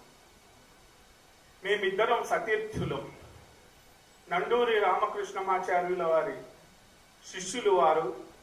అట్లాగే నేను కూడా నండూరి రామకృష్ణమాచార్యుల కడగొట్టు శిష్యుల్లో ఒకటి. 30 సంవత్సరాల క్రితం నేను ఆశావాది గారి దర్శనం మా గురువు గారు నండూరి వారి ఇంటిలోనే చేసుకోవడం జరిగింది. అప్పుడు వారి గురించి నాకు, నా గురించి వారికి నండూరి వారు పరిచయం చేశారు. మా గురువు గారు ఆ రోజు పరిచయం చేసిన నాటి నుండి ఆశావాది గారు నన్ను ఒక కనిష్ట సోదరులుగా భావిస్తూ ఎంతో వాత్సల్యాన్ని కురిపించేవారు. 1-2 సార్లు మా ఇంటికి కూడా విచ్చేసి మా ఆతిథ్యం స్వీకరించడం నాకు చాలా ఆనందం కలిగించింది. వారు ఎప్పుడు హైదరాబాద్ వచ్చినా ఎక్కడో ఒక చోట వెళ్ళి కలవడం నాకెంతో ఆనందాన్ని ఇచ్చేది. వారు కూడా ఫలానా రోజు ఇక్కడ ఉంటాను, మీరు రండి ఇలా చెప్పేవారు. మేము వెళ్ళి ఎంతో ఆత్మీయంగా కలుసుకుని మాట్లాడుకునేవారు. అట్లాగే కళ్ళం సాగర్రావు గారితో, మా యువభారతి పూర్వాధ్యక్షులు అనంతాచార్యులు గారు, మాడభూషి అనంతాచార్యులు గారితో కూడా వారికి మంచి ఆత్మీయ సంబంధం ఉండేది. మేమంతా ఏదో ఒక సభలో కలవడం జరిగేది. వారు గొప్ప కవి, గొప్ప అవధాని, గొప్ప అవధానులను తయారు చేసిన ఆచార్యులు. వారు నేను ఆంధ్ర పద్య కవితా సదస్సు అనే సంస్థలో చాలా ఏళ్ళి కలిసి పనిచేశాను. నేను ఇక్కడ తెలంగాణ ప్రాంత కార్యదర్శిగా, ఉపాధ్యక్షుడిగా ఉన్నప్పుడు వారు రాయలసీమ ప్రాంత కార్యదర్శిగా, ఉపాధ్యక్షులుగా ఉండేవారు. వారు తెలుగు విశ్వవిద్యాలయం నుండి గౌరవ డాక్టరేట్ పొందినప్పుడు కూడా నేను ఆ సభకు వెళ్ళడం, చాలా ఆనందించడం జరిగింది. ఆ తరువాత మా గురువు గారు నండూరు రామకృష్ణమాచార్యులు గారు పరమపదించాక ఆంధ్ర పద్య కవితా సదస్సుకు అధ్యక్షులు ఎవరు అన్న ఆలోచన వచ్చినప్పుడు సంస్థ వ్యవస్థాపక కార్యదర్శి శిష్లా వెంకట్రావు గారు, ఆశావాది ప్రకాష్ రావు గారు అనుకుంటున్నానంటే నేను నా పూర్తి మద్దతు తెలియజేయడం జరిగింది. ఆ తర్వాత నంద్యాలలో జరిగిన ఒక సమావేశంలో, ప్రతి 2 ఏళ్లకు ఒకసారి సమావేశాలు జరిగేవి, రాష్ట్ర స్థాయి సమావేశాలు. అలా నంద్యాలలో జరిగిన సమావేశంలో మేమంతా కలిసి వారిని ఆంధ్రపద్య కవితా సదస్సు అధ్యక్షులుగా ఎన్నుకోవడం జరిగింది. వారు మా గురువు గారి పరంపదించాక మొట్టమొదటి పురస్కారం మేము ఆశావాది ప్రకాష్ రావు గారికి ఇచ్చాం. మా అధ్యక్షులు కళ్యాణ్ సాగర్రావు గారు నండూరు రామకృష్ణమాచార్య సాహిత్య పీఠం తరఫున మొట్టమొదటి పురస్కారం గురువు గారి పేరిట వారికే ఇవ్వడం జరిగింది. ఆ తర్వాత రాపాకేయ, కమరాచార్యులు ఇట్లా చాలా మందికి ఇచ్చాము. కానీ మొట్టమొదటి పురస్కారం వారికి ఇవ్వడం నాకెంతో ఆనందదాయకం. అట్లాగే వారు చివరి రోజుల్లో రాసిన సిస్టర్ నివేదిత పద్య కావ్యం కూడా ఎంతో అద్భుతమైన కావ్యం. వారికి పద్మశ్రీ పురస్కారం లభించడం కూడా ఎంతో ఔచిత్యవంతమైన విషయం, చాలా ఆనందించదగ్గ విషయం. అటువంటి మహనీయుని సంస్మరణ సభలో పాల్గొనవాలని, తర్వాత నా అనుబంధం ఏదన్నా పంచుకోమని, నాకు నిజానికి ఆరోగ్యం బాగాలేక రాలేనేమో అన్నాను, కానీ రిక్వెస్ట్ చేశారు. నేను నిజానికి తప్పకుండా రావాల్సింది అనుకున్నాను, కానీ ఆరోగ్యాలు, మా మిస్సెస్కి ఆరోగ్యం బాగాలేక, నాకు ఆరోగ్యం ముందు కొంచెం డౌట్ఫుల్గా చెప్పాను. కానీ ఎట్టి పరిస్థితుల్లో రావాలని అనుకున్నాను. వచ్చి ఈరోజు మాట్లాడగలగడం నాకు చాలా ఆనందంగా ఉంది, సంతోషం. చాలా చాలా కృతజ్ఞతలండి. నాకు తెలిసి నేను నందూరి విద్యారణ్య స్వామి సార్ వాళ్ళ ఇంట్లో అంటే గురువు గారు ఉన్నప్పుడు నా 10వ క్లాసు ఫెయిల్ అయ్యి నేను ఇంట్లోకి అడుగు పెట్టానండి. నన్ను మొట్టమొదట ఆశీర్వదించింది నందూరి రామకృష్ణమాచార్య గారండి. ఏం ఆశీర్వదించారంటే కూర్చోబెట్టుకొని 10వ క్లాస్ ఫెయిల్ అయ్యావా అన్నాను. అదే చిన్నతనం తెలియదు కదండి. అవునండి అంత అలగొక్కుంటాను. పర్వాలేదులే, ఈ కాలేజీలోనే నువ్వు చేరబోయే కాలేజీలో లెక్చరర్ అవుతావు అన్నారు. బయటకు వచ్చి అనుకున్నాను ఈ కవులకు చాదస్తం ఎక్కువ, 10వ క్లాస్ ఫెయిల్ అయిన నన్ను ఈ కాలేజీలోనే లెక్చరర్ అవుతావని ఆశీర్వదించారు, వాళ్ళు ఆశీర్వదించాలి అనుకుని వదిలేసామండి. అది 1996లో జరిగిన సంఘటన. తిరిగి 2003 జూన్ 6వ తేదీన నిజంగా ఆయన ఆశీర్వదించినట్టే శ్రీ వెంకటేశ్వర వేదాంతవర్ధిని సంస్కృత కళాశాలలో అప్పటి ప్రిన్సిపాల్ నందూరి విద్యారణ్య స్వామి గారి ద్వారా నాకు స్వామివారి ఆశీస్సులతో లెక్చరర్గా అదే కాలేజీలోకి నాకు ఆహ్వానం వచ్చిందండి. ఎందుకు ఈ మాట చెబుతున్నానంటే పెద్దవాళ్ళ మాటలు ఊరికే పోవు, ఖచ్చితంగా అవి జరిగి తీరుతాయి. మరి 10వ తరగతి ఫెయిల్ అయిన నన్ను ఈ కాలేజీలో లెక్చరర్ అవుతామని ఏ ఉద్దేశంతో ఆయన అలా ఆశీర్వదించారో తెలియదు. వాళ్ళకి ముందుగా జరిగేటువంటివి తెలుస్తాయేమో అనుకుంటాను సార్. అలాగే నా సార్ వాళ్ళ ఇంట్లోకి ప్రవేశించిన వెంటనే ఒక 2 పద్యాలు కనబడతాయి. ఆ 2 పద్యాల్లో ఒక పద్యం నాన్నగారిది మొట్టమొదట, 2వ పద్యం నాకు తెలిసి మీదే అనుకుంటానండి. ఆ బోర్డు ఉండేది నందూరి విద్యారణ్య స్వామి గారి ఇంటిలో ప్రవేశించిన వెంటనే లెఫ్ట్ సైడ్ రైట్ సైడ్ ఒక బ్లాక్ బోర్డ్, ఆ బ్లాక్ బోర్డులో నాన్నగారి పేరు అలాగే ఆచార్య ఫణీంద్ర గారి పద్యాలు 2 ఉంటాయి. అంటే నందూరి రామకృష్ణాచార్య గారికి అంత ఇష్టం మీరన్నా నాన్నగారన్నా. చాలా కృతజ్ఞతలండి. ఇప్పుడు మన పురస్కార గ్రహీత ఆముద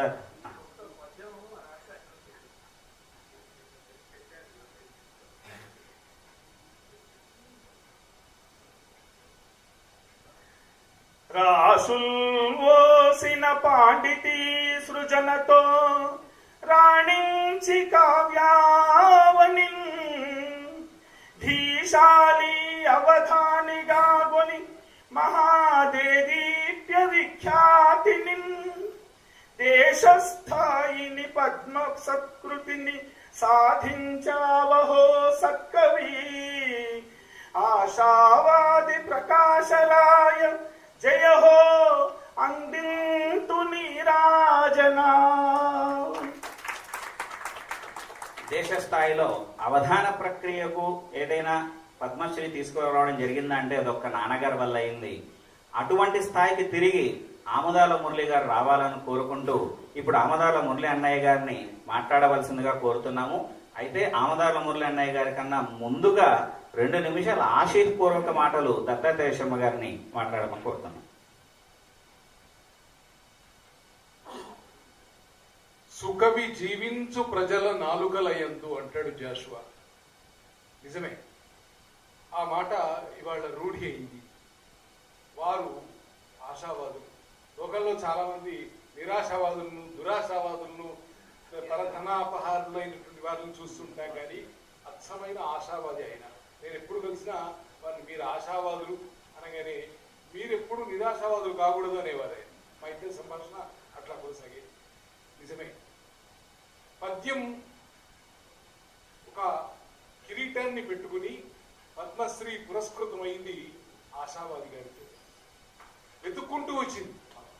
వారి కృషి అంత గొప్పది, వారు చేసిన సాహిత్య సేవ అంత గొప్పది. వారికి శశాంక గారిపైన సుధామ గారిపైన ఎంత ప్రేమ ఉందో తెలియదు, కానీ సాహితీ కుటుంబం అందరిపైన అంత ప్రేమ, మా అందరిపైన కూడా అంత ప్రేమ కురిపించిన వారు. హైదరాబాద్కు వస్తే తప్పకుండా నాకు ఫోన్ చేసేవారు. నేను ఉద్యోగ రీత్యా గురుకులాల్లో ఎక్కడెక్కడో పనిచేసినప్పటికీ కూడా మాకు 2-3 సార్లు ఆశావాది గారితో కలిసి పనిచేసే అవకాశం లభించింది. అవధాన విద్యా వికాస పరిషత్ పెట్టకముందే అభ్యుదయ కళా వికాస్ అనే పేరుతో మేము నెల అవధానాలు చేసేవాళ్ళం. మా అవధానాలన్నీ కూడా వారు గమనించారు. ప్రతి నెల అవధానం చేశారు. ఆ అవధానాలను చూసి అన్నిటినీ ఆయన ఆశీర్వదించారు. ఆ అవధానాల్లో ఒక ఉగాది రోజున ఆశావాది గారి అవధానం ఏర్పాటు చేశారు. జస్ట్ నేను ఒక ఉత్తరం రాశాను ఆయనకి, అదే మీరు వచ్చి ఉగాది రోజున మరి పండుగ రోజున కోరుతున్నాను, మీరు అనుమతి తెలపండి, మీరు రండి అంటే అవధానంలో పాల్గొనడమే నాకు ఒక పండుగ అని వచ్చారు. వచ్చి ఆ రోజున అవధానం మహామహులంతా కూర్చున్నారు. ఆయనకు ప్రాష్టికులుగా విజయ వినాయక దేవాలయంలో అవధానం జరిగింది. ఆయనకు మేము సంతృప్తికరంగా అవధానంలో మేము ఆ ఉగాది పండుగ రోజున నిజంగా పండుగను జరుపుకున్నాం ఆయన సన్మానం చేసి. తర్వాత ఇక్కడే ఉన్నారు మా దుగ్గిరాల వాసుదేవరావు గారు. దుగ్గిరాల మూర్తి గారి డిఏఎల్ఎన్ మూర్తి గారి పురస్కారాన్ని వారికి అందించాం. మా కమిటీలో మా ఫణీంద్ర గారు, మా కేవీఎన్ ఆచార్య గారు, మేమంతా ఉన్నాం. ఏ రకంగా చూసిన ఆశావాది గారు ఆయన నిలువెల్ల పద్యమై ప్రవహించిన మనిషి. ఆయన కేవలం మనిషి అని నేను అనుకోను, పద్యమే ఆ రూపంలో అట్లా ప్రభవించింది. పద్యమే అందామా, ఆయన గద్యం రాసిన వచనం రాసిన అంత అందంగా ఉంటుంది. అవధానాల మీద పుస్తకం రాసి మా అవధాన విద్యా వికాస పరిషత్తు అంతకంటే ముందు ఏర్పడ్డ అభ్యుదయ కళా వికాస పరిషత్ చేసిన ఆ కార్యక్రమాలన్నిటి గురించి వారు రాశారు. నిండైన సహృదయమూర్తి, అడువడున ప్రేమ నింపుకున్నటువంటి ఆత్మీయమూర్తి. అటువంటి వారి గురించి ఎంత చెప్పినా తక్కువే. మీరేమి ఎక్కడ పత్రికలలో వారి గురించి రావడం లేదని కానీ, వారి జయంతి వర్ధంతి సభలు జరపడం లేదని కానీ నిరాశపడవలసిన అవసరం లేదు. పద్యం ఎంతకాలం బ్రతికి ఉంటే అంతకాలం ఆశావాది వారు బ్రతికి ఉంటారు. ఇది నిశ్చయం. ఎక్కడ అవధానం తలెత్తుకు నిలబడితే అక్కడ పద్మశ్రీ ఆశావాది గారు కనిపిస్తారు. ఈ అవకాశం కల్పించినందుకు ధన్యవాదాలు. చాలా కృతజ్ఞతలండి. పద్యం గురించి కరెక్ట్గా నిజం చెప్పారు. చివరిగా ఆమదార్ల మురళి అన్నయ్య గారిని స్పందన ఇవ్వవలసిందిగా కోరుతున్నాను. సభకు నమస్కారం. ఈరోజు గురువు గారి పేరు మీద ఇచ్చేటువంటి ఆశావాది కుటుంబ సాహితీ పురస్కారాన్ని అందుకోవడం ఎంతో ఆనందదాయకమైనది అనేటువంటి చిన్న చిన్న పొడి మాటలు చెప్తే రుణానుబంధం తీరిపోయేటువంటిది కాదు. నిజానికి ఇది ఒక జీవన సాఫల్య పురస్కారం నాకు. ఎందుకంటే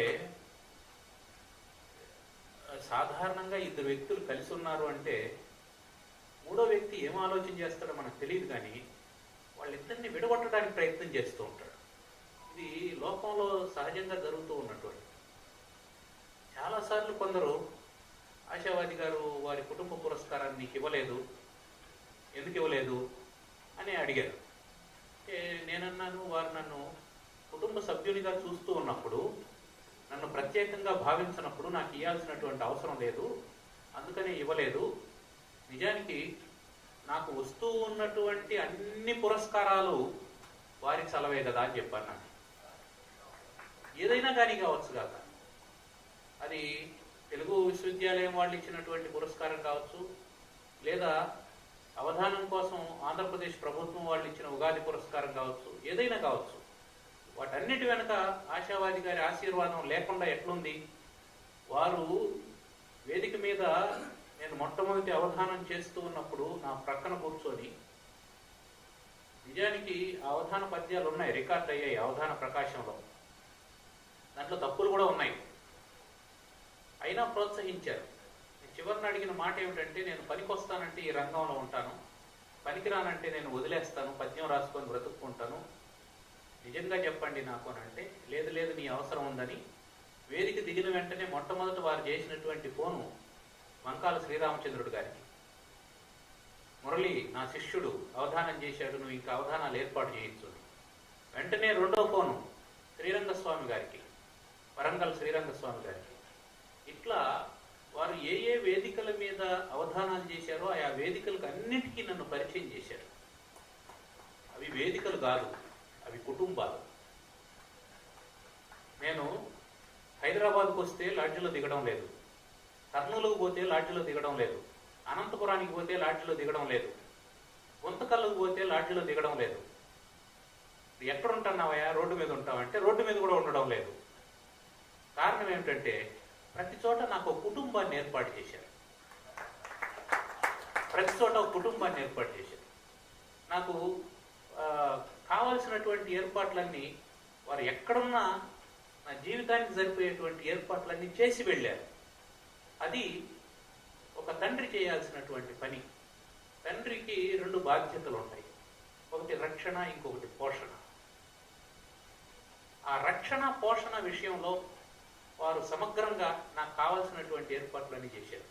నేను కష్టాల్లో ఉన్నప్పుడు, నేను ఇబ్బందుల్లో ఉన్నప్పుడు వారు నేర్పించింది, మనిషికి యాంచా దైన్యం ఉండకూడదని చెప్పన్నారు.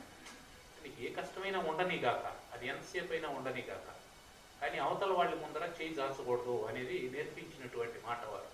ఆ యాంచా దైన్యం ఉండకూడదని నేను వారికి కూడా చెప్పడం ఆపేశాను. అయితే వారు సూక్ష్మగ్రాహి.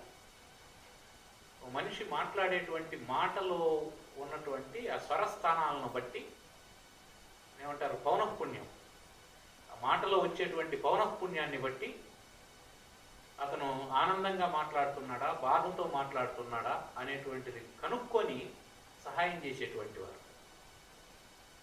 తాను సహాయం చేయడం కాకుండా సాగర్రావు సార్ లాంటి పెద్దవాళ్ళ చేత కూడా సహాయం చేయించినటువంటి వారు. ఇది తండ్రిగా ఆయన నా పట్ల చూపినటువంటి ప్రేమ. గురు శబ్దానికి తండ్రి అనే అర్థం కూడా ఉంది కాబట్టి చెప్తున్నాను. ఇక ఇది లౌకికమైనటువంటి వ్యవహారాలు. లౌకికమైనటువంటి వ్యవహారాలు గురువులకు పట్టాల్సినటువంటి అవసరం లేదు, కానీ ఆయన పట్టించుకుంటాడు. అట్లనే ఒక ఆముదాల మురళి కాదు, ఒక మల్లిపూడి రవిచంద్ర, ఒక బోలుగద్ది అనిల్ కుమార్ ఎవరు చదువుతూ ఉన్నారంటే, ఎవరు ఈ రంగంలో ఉన్నారంటే వాళ్ళకి ఏం అవసరమో అవన్నీ చూసుకుంటేవారు. మల్లిపూడి రవిచంద్ర వెంట పెట్టుకొని తిప్పారు, బోలుగద్ది అనిల్ కుమార్ కావాల్సినవన్నీ ఏర్పాటు చేశారు. వాళ్ళు ఏ రంగంలో రాణిస్తూ ఉన్నారో ఆ రంగానికి కావలసినటువంటి సకల సౌకర్యాలు ఎవరి ద్వారా నెరవేర్చుతాయో వాళ్ళ ద్వారా చెప్పించి చేశారు. అంటే ఇదంతా ఎందుకు చెప్తున్నానంటే, వారి యొక్క వసుధైక కుటుంబం అనేటువంటి కాన్సెప్ట్ ఊరికి అందరికీ మాటల్లో ఉంటుంది. అందరూ మన కుటుంబమే, అందరూ మన వాళ్లే అనేటువంటి భావన, పరుల కష్టాలని మన కష్టంగా భావించాలనేటువంటిది, ఇవన్నీ వేదికల మీద చెప్తూ ఉంటాం. వేదికల మీద ఎన్నైనా చెప్పచ్చు.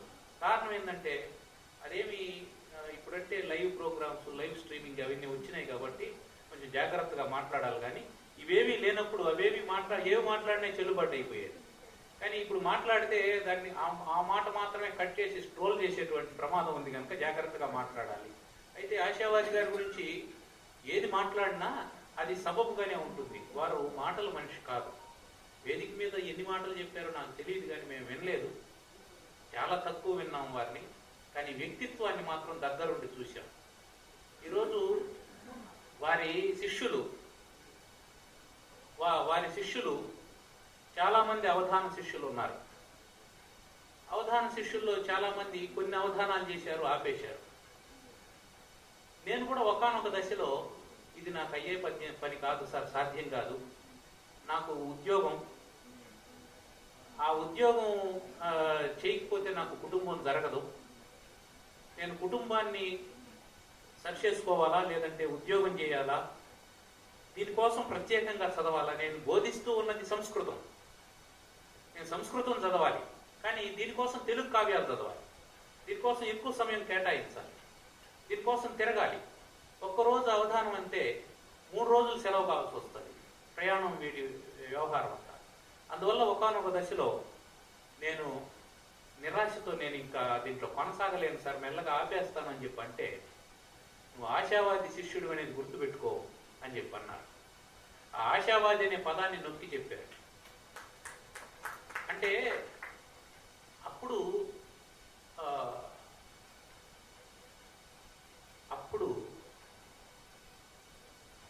నా హృదయంలో గట్టిగా నాటుకున్నటువంటి భావం ఏమిటంటే, గురువు తన జీవితాంతం సాధించినటువంటి సాధనను, తన శక్తిని ఒక శిష్యుల్లో ప్రవేశపెట్టి వెళ్ళిపోతాడట. సివి సుబ్బన్న గారు మొట్టమొదట అవధానం చేసిన రోజు యొక్క ప్రాశస్త్యం ఏమిటంటే, అది మహాశివరాత్రి రోజు. సరిగ్గా ఆ రోజున చల్లపిల్ల వెంకట శాస్త్రి గారు దివంగతులైనారు. ఆ రోజే సివి సుబ్బన్న గారు అవధానం మొదలు పెట్టారు.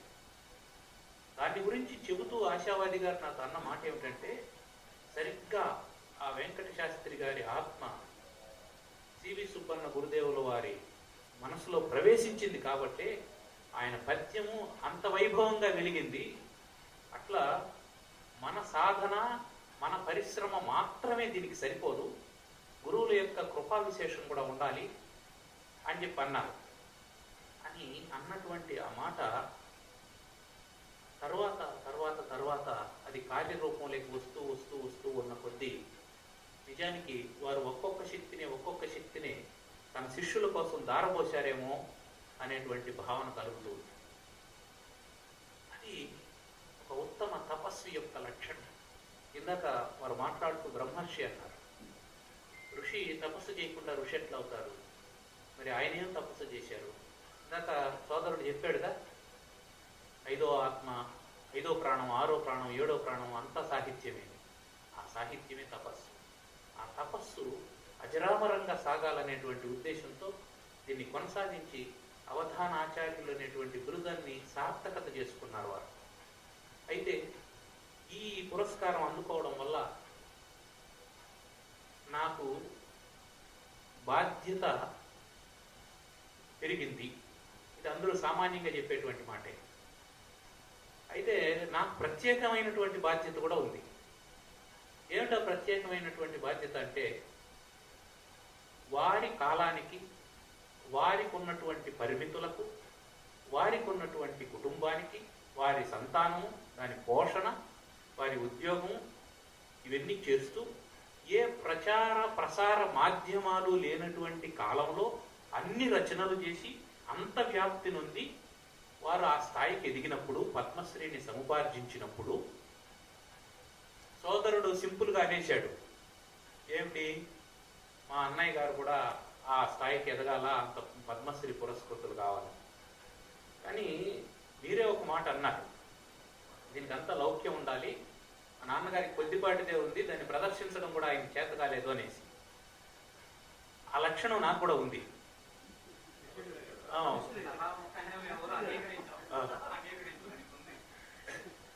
ఉంది. అయితే దాని నుంచి బయటపడితే తప్ప అవన్నీ సాధ్యం కాదు. కారణం ఏంటంటే, మనం ప్రసార మాధ్యమాల్లో చూస్తున్నాం, ఒక పొడుగు వాక్యాన్ని 4 పొట్టి వాక్యాలుగా విరిచినటువంటి వాళ్ళు మహాకవులుగా స్వీయ ముద్ర వేసుకొని, వాళ్లకు వాళ్లే ముద్ర వేసుకొని, మంచి రోజు చూసి వాళ్లే 4 బిరుదులను పెట్టుకొని వాటిని ప్రచారం చేసుకుంటూ, మీకు తెలియదు ఏం జరుగుతుందంటే, మనం ఈ కార్యక్రమం అయిపోయిన వెంటనే ఈ బ్యానర్ కనుక ఇప్పకుండా వెళ్ళిపోయినామంటే, రేపు ఇదే బ్యానర్ కింద 4 సన్మానం జరిగినట్టు ఫోటోలు వస్తాయి చాలా గ్రూపుల్లో. అట్లాంటి రోజులు ఇవి. అట్లాంటి స్థితిలో మీరు నిర్దేశించినటువంటి లక్ష్యాన్ని సాధించడానికి గురుదేవుల యొక్క సంపూర్ణమైనటువంటి అనుగ్రహం ఉంటే తప్ప సాధ్యం కాదు.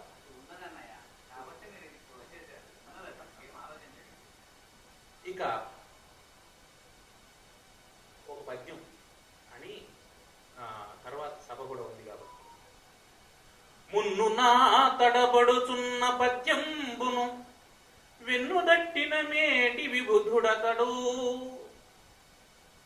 అరకొరగా చెప్పేటువంటి పద్యాన్ని ఏం చెప్తావులే, నువ్వు చెప్పినటువంటి పద్యం భలే ఉంది. దాంట్లో శ్రీకాళహస్తీశ్వర మహాత్మ్యంలో సాక్షాత్తు నత్కీరుడు పద్యం చదివితే దాంట్లో ఏం రసం ఉందా, అలంకారం ఉందా అని విమర్శించినారట.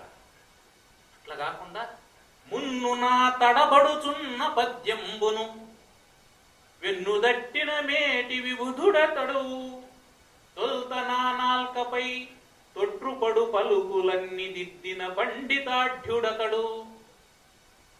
నేను పుట్టింది ఒక మారుమూల గ్రామంలో. ఆ గ్రామం వ్యాకరణం చదువుకున్నటువంటి గ్రామం కాదు. మా ఊరికి 3 వైపుల కొండలు ఉంటాయి, 4 వైపుల చెరువు ఉంటుంది. బస్సు దిగితే 1.5 కిలోమీటరు చెరువు గట్టు మీద నడుచుకుంటూ వెళ్ళాలి. అట్లాంటి గ్రామం. అక్కడ మేము చదువుకున్నటువంటి చదువు వానాకాలం చదువు. నేను అవధానంలోకి వచ్చేంత వరకు నాకు భారతదేశం అనడం రాదు. భారతదేశం అనేవాడు. ఆ బాని చాలా గట్టిగా నొక్కి పలకాలనేటువంటి విషయం నాకు తెలియదు. వేదిక ఎక్కేశారు, మొదటి అవధానం అయిపోయింది. ఉంది ఆ రికార్డింగ్ కూడా ఉంది, యూట్యూబ్లో ఉందనుకుంటాను.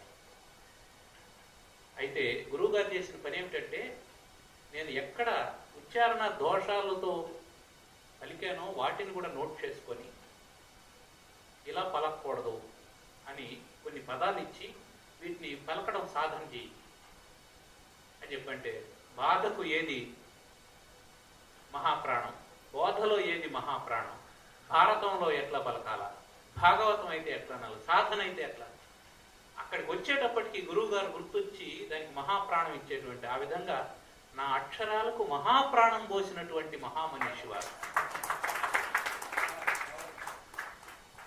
మొదట నా అవధానముల దోషములు చెప్పి సాధు చేసిన శుభస్వాంతుడతడు. ఒక వేదిక మీద అవధానం జరుగుతుంది. గురువుగారు సంచాలకులుగా ఉన్నారు. మన గురువు గారు కాదు, గురువు గారు, ఒక గురువు గారు. ఒక శిష్యుడు అవధానం చేస్తూ ఉన్నాడు. ఆ శిష్యుడు తప్పు చెప్పాడు. ఆ గురువు గారు సరిచేయలేదు. వేదిక దిగిన తర్వాత ఒక పండితుడు ఆ గురువు గారిని అడిగారు, ఏమండి మీ శిష్యుడు ఈ తప్పు చెప్పాడు, మీరు వేదిక మీదే ఉన్నారు, మీరు దాన్ని ఎందుకు దిద్దలేదు అని అడిగితే, ఉండనివ్వండి, రేపు వీడు కొంచెం పెద్దవాడైనాడంటే తోక దిప్పుతాడు కదా, అప్పుడు వాడి తప్పు చెప్పినాడని చెప్పడానికి మనకేదో ఒకటి దొరకాలి కదా, కాబట్టి ఉండనివ్వండి అని చెప్పన్నారు. అట్లాంటి గురువులు ఉన్నటువంటి ఈ లోకంలో ఒక చిన్న తప్పు చెప్తే దాని గురించి డిస్కషన్ చేసి అది ఎందుకు తప్పు అవుతుంది, అది దాన్ని ఒప్పుగా ఎలా మార్చుకోవాలి, ఆ పాఠాలు విన్నాం కాబట్టి ఈరోజు అవధాన విద్యా వికాస్ పరిషత్తులో మరుమామూలు దత్తాత్రేయ శర్మ గారు ప్రత్యేకంగా ఒక క్లాస్ చెప్పమని అడిగారు. అవధాని యొక్క వ్యక్తిత్వం ఎలా ఉండాలి. నేను దానికి నోట్స్ ఏం రాసుకున్నాను, ఆశావాది గారి వ్యక్తిత్వం ఎలా ఉంటుందో అది రాసుకున్నా,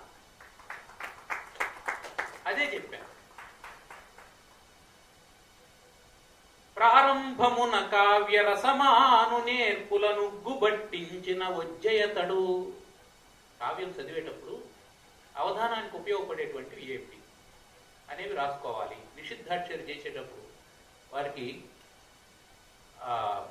ప్రాతస్మరణీయ గురుత్రయంలో వారు పేర్కొన్నటువంటి మూడవ గురువు గారు గాడేపల్లి కుకుటేశ్వరరావు గారు, వారి దగ్గర నిషిద్ధాక్షరి ఎలా చేయాలనేది నేర్చుకున్నారు.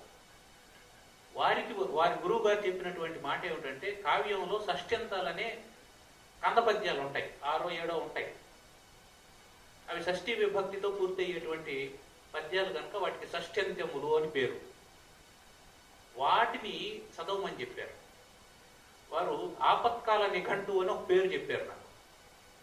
ఒక డైరీ తీసుకొని దాంట్లో వీటిలో వచ్చేటువంటి పదాలన్నీ రాసుకోమని చెప్పారు. ఇప్పుడు కూడా ఉంది నా దగ్గర, నేను తయారు చేసుకున్నటువంటి అమరకోశం అంతా ముందర పెట్టుకుని దాంట్లో ఎన్ని ఏకాక్షరాలు వస్తాయి ఎత్తి రాసుకున్నాం. పక్క ఒక 10-15 ప్రబంధాలు తీసుకొని, కావ్యాలు తీసుకొని వాటిలో షష్ట్యంతాలన్నీ ఎత్తి దాంట్లో రాసుకున్నాను. ఆపత్కాల నిఘంటు అంటే అవధానికి ప్రతి కాలం ఆపత్కాలమే. ప్రతి క్షణం అంటే ఒక యోధునికి అవధానికి ఒక్క క్షణమే జీవితాన్ని ఇస్తుంది. యోధుడు యుద్ధంలో ఒక్క క్షణం కన్ను మూశాడంటే కత్తి దిగిపోతుంది. అవధాని ఒక్క క్షణం కాస్త అలసత్వాన్ని చూపించాడంటే సభ అపహాస్యం చేస్తుంది. అది కత్తిపోటు కంటే తీవ్రమైనటువంటిది. అందువల్ల ప్రతి క్షణం చాలా జాగరూకులై జాగ్రత్తతో ఉండాలి అవధానంలో. అందుకని ఆపత్కాల నిఘంటు అనే పేరుతో దాన్ని ఏర్పాటు చేయించారు. అంచలంచల అవధానయానమందు పరమ సంతోషముందుచు. అవధానం అయిపోయిన తర్వాత మా ఇంటికి ఫోన్ చేయడం కంటే ముందు గురువు గారికి ఫోన్ చేసి సమస్య ఏమిచ్చినారు, దత్తపది ఏమిచ్చినారు అనేది చెప్పేసి, ఏం పూరించినామని చెప్పేస్తే ఆ తర్వాత మళ్ళీ మరుసటి రోజు తీరిగ్గా ఉండేటప్పుడు వారు ఫోన్ చేస్తారు వారికి తీరిక సమయంలో. అప్పుడు అవధాన విశేషాలు, ప్రాశ్నికులు ఎవరు, ఏమడిగారు, ఇవన్నీ సన్మాన విశేషాలు ఇవన్నీ మాట్లాడుకునేవాళ్ళు.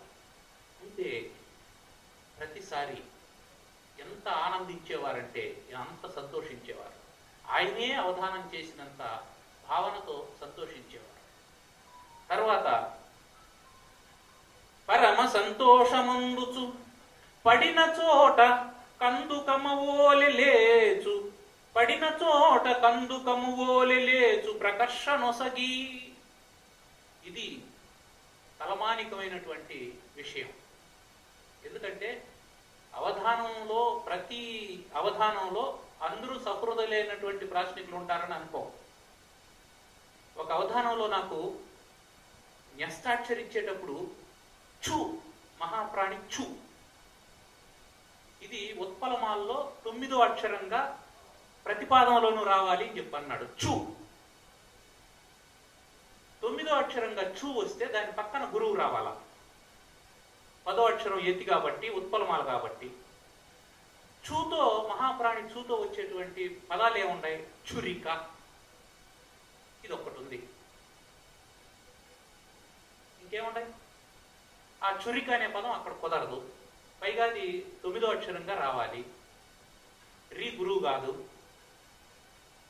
ఏమీ అవకాశమే లేదు. సరే,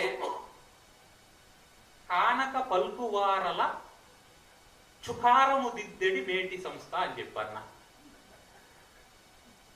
నన్ను నేను గుర్తు చేసుకొని, అంటే చూ పలకాల్సిన చోట చూ అని ఒకడు అంటాడు. అంటే అల్ప ప్రాణం చెప్పాల్సిన చోట మహాప్రాణం, మహాప్రాణం ఎవరో ఒకడు అంటూ ఉంటే ఆ సంస్థ ఏం చేస్తుందంటే, అయ్యా నువ్వు ఇక్కడ చూ అని పలికావు, కాదు చూ పలకాలి అని దిద్దింది. మొదటి పాదం అయిపోయింది. రెండో పాదంలో ఏం చేయాలా? సరే, సంచాలకులు వారు ఏమన్నారంటే, మొదటి పాదం చెప్పిన తర్వాత సంచాలకులు వారు ఏమన్నారంటే, అయ్యా నువ్వు ఇచ్చింది సరైనటువంటి పద్ధతి కాదు, నీ పద్యం సిద్ధంగా లేకపోతే అది గౌరవంగా కూడా ఉండదు అని చాలా గట్టిగానే అన్నారు. అని అంటే, అయితే మామూలు చూనే తీసుకోమనండి అని చెప్పన్నాడు. తీసుకొని ఎక్కడో చోట చూ వచ్చేటట్టు మిగతా 3 పాదాలు చెప్పమానండి అన్నాడు. సరే చెప్పేసినాం, అయిపోయింది. ఆ తర్వాత నన్ను బస్ ఎక్కించడానికి ఆ ప్రాశ్నికుడు వచ్చాడు నాతో పాటు.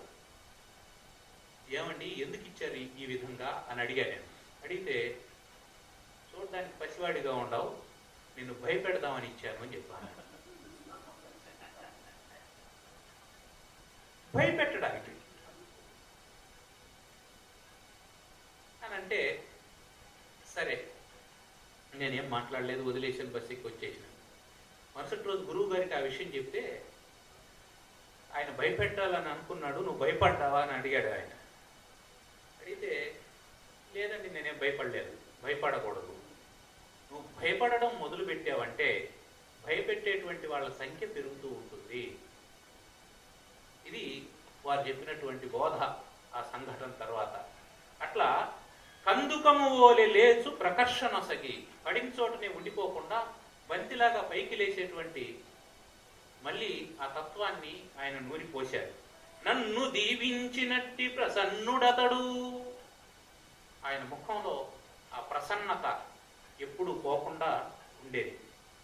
ఆశావాదమే ఇంటి పేరు, రచనా వ్యాపారమే నిష్ఠ, సుధారాశీభూత వచో విలాసము, సుధీరత్నార్జితాత్మీయత. సుధీరత్నాలతో వారికి ఆత్మీయత, అదే వారి ఆర్జనంతా కూడా. వారి సంపద ఏమిటి అంటే, మంచి వాళ్ళను 10 మందిని సంపాదించుకున్నారు ఆయన. చాలా మంది చాలా సంపాదించుకొని ఉంటారు. వారేరి సిరి మూటగట్టుకుని పోవంజాలిరే, భూమిపై పేరైనం గలదే లేదు. మరి ఎవరిని సంపాదించుకున్నారంటే, ఈ సభలో ఉండే 10 మందిని ఆశావాది గారు సంపాదించుకున్నారు. కాబట్టి మనం కూడా ఏం చేయాలా? ఊళ్ళో ఒక సామెత ఉంటుంది, సస్తే మోసేదానికి 4 ఉండాలా అని. సస్తే మోసేదానికి 4 ఉండాలి అనేది చాలా స్వల్ప లక్ష్యం. దాన్ని అధిగమించి సుధీరత్నములైనటువంటి పండితుల్ని 10 మందిని ఆత్మీయులుగా మార్చుకోవడమే జీవన సాఫల్యం. సుధీరత్నార్జితాత్మీయతల్ ప్రాశస్త్యంబు గడించు కావ్య సృజన రంగస్థలిన్ మేటి. ఎన్ని పద్యాలు అలవోకగా చెప్పుకుంటారు. ఓసారి ఒక అవధానం అయిపోయి మేము వస్తూ ఉన్నాం. ఆ బస్సులో కూర్చుంటే, ఏది నువ్వు నాకు నిషిద్ధం చేయి, నేను పద్యం చెప్తానని చెప్పాను. నా ప్రయత్నం అంతా వ్యర్థం అయిపోయింది. ఒక్క చోట కూడా, ఒక్క క్షణం కూడా చేసేటట్టు చేయలేకపోయినా నేను. ఇది ఎట్లా, ఈ ప్రణాళిక ఎట్లా సాధ్యమైంది అని చెప్పంటే, నిషేధం చేసేవాళ్ళు ఆలోచన చేయాలి. కానీ వాళ్ళు ఏం నిషేధం చేస్తారో మనం ముందే అనుకొని ఇంకొక చాయిస్ మనం పెట్టుకొని ఉండేటప్పుడు మనం ఎందుకు ఆలస్యం చేయాలా అని చెప్పన్నారు. అది సూత్రం.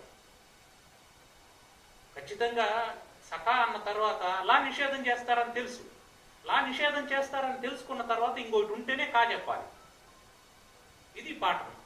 అట్లా పాఠాలు అనుక్షణం ప్రతిక్షణం పాఠాలుగా చెప్పినారు. అట్లా వేల పద్యాలు చెప్పగలిగినటువంటి వారిని ఉద్దేశించి ఒకానొక రచయిత ఒక మాట అన్నారు. ఆశావాది గారు పద్య కావ్యాలు ఏమీ రాయలేదు అని. రాయలేదేమి అని అంటే ఒక్క మాటను తీసుకొని అద్భుతమైనటువంటి కావ్యం నివేదిత, వివేక పునీత నివేదిత అనేటువంటి అద్భుతమైనటువంటి కావ్యం రాశారు. నిజానికి అది వారి జీవితాన్ని పునీతం చేసినటువంటి కావ్యం. అట్లా కావ్య సృజనలో ఆ స్థలిలో ఆ రంగస్థలంలో మేటి అయినటువంటి వారు శ్రీ ఆశావాది ప్రకాశరావు గురు దివ్యాత్మున్ ప్రశంసించెదన్. ఆ మహాత్ముని ఆశీస్సులందుకొన్న ఫలము సత్కార్యమైనట్టి భాగ్యమబ్బే. వారి చిత్ప్రకాశము సర్వవాక్కులందు నిల్చి బ్రోచుత నన్ను పునీతుడగుచూ. వారి వాక్యాల్లో ఉండేటువంటి ఆ చిత్ప్రకాశం, వారి ప్రబోధంలో ఉండేటువంటి ఆ ప్రకాశం నాకు నిరంతరం అండగా నిలిచి ప్రతి సభలో వారి ఆశీర్వాదం నన్ను దాటించేటువంటి ఒక నావలాగా ఉపయోగపడుతుందని ఆకాంక్షిస్తూ ఈ ఆశావాది కుటుంబ సాహిత్య పురస్కారాన్ని ఇచ్చినటువంటి కుటుంబ సభ్యులందరికీ పేరు పేరున నమస్కారాలు తెలియజేసుకుంటూ, గురువు గారి గురించి చెప్పగలిగినటువంటివి చేయగలిగినటువంటివి చాలా ఉండగా ఇట్లా జయంతి సభ జరిగినప్పుడు కొన్ని, వర్ధంతి సభ జరిగినప్పుడు కొన్ని చర్విత చర్వణమైనటువంటి విషయాలు అయితే కావచ్చు కనుక అవి జ్ఞాపకాల్లో పదిలంగా ఉన్నాయి అని చెప్పుకోవడానికి ఇవన్నీ చెప్తూ ఉంటాం.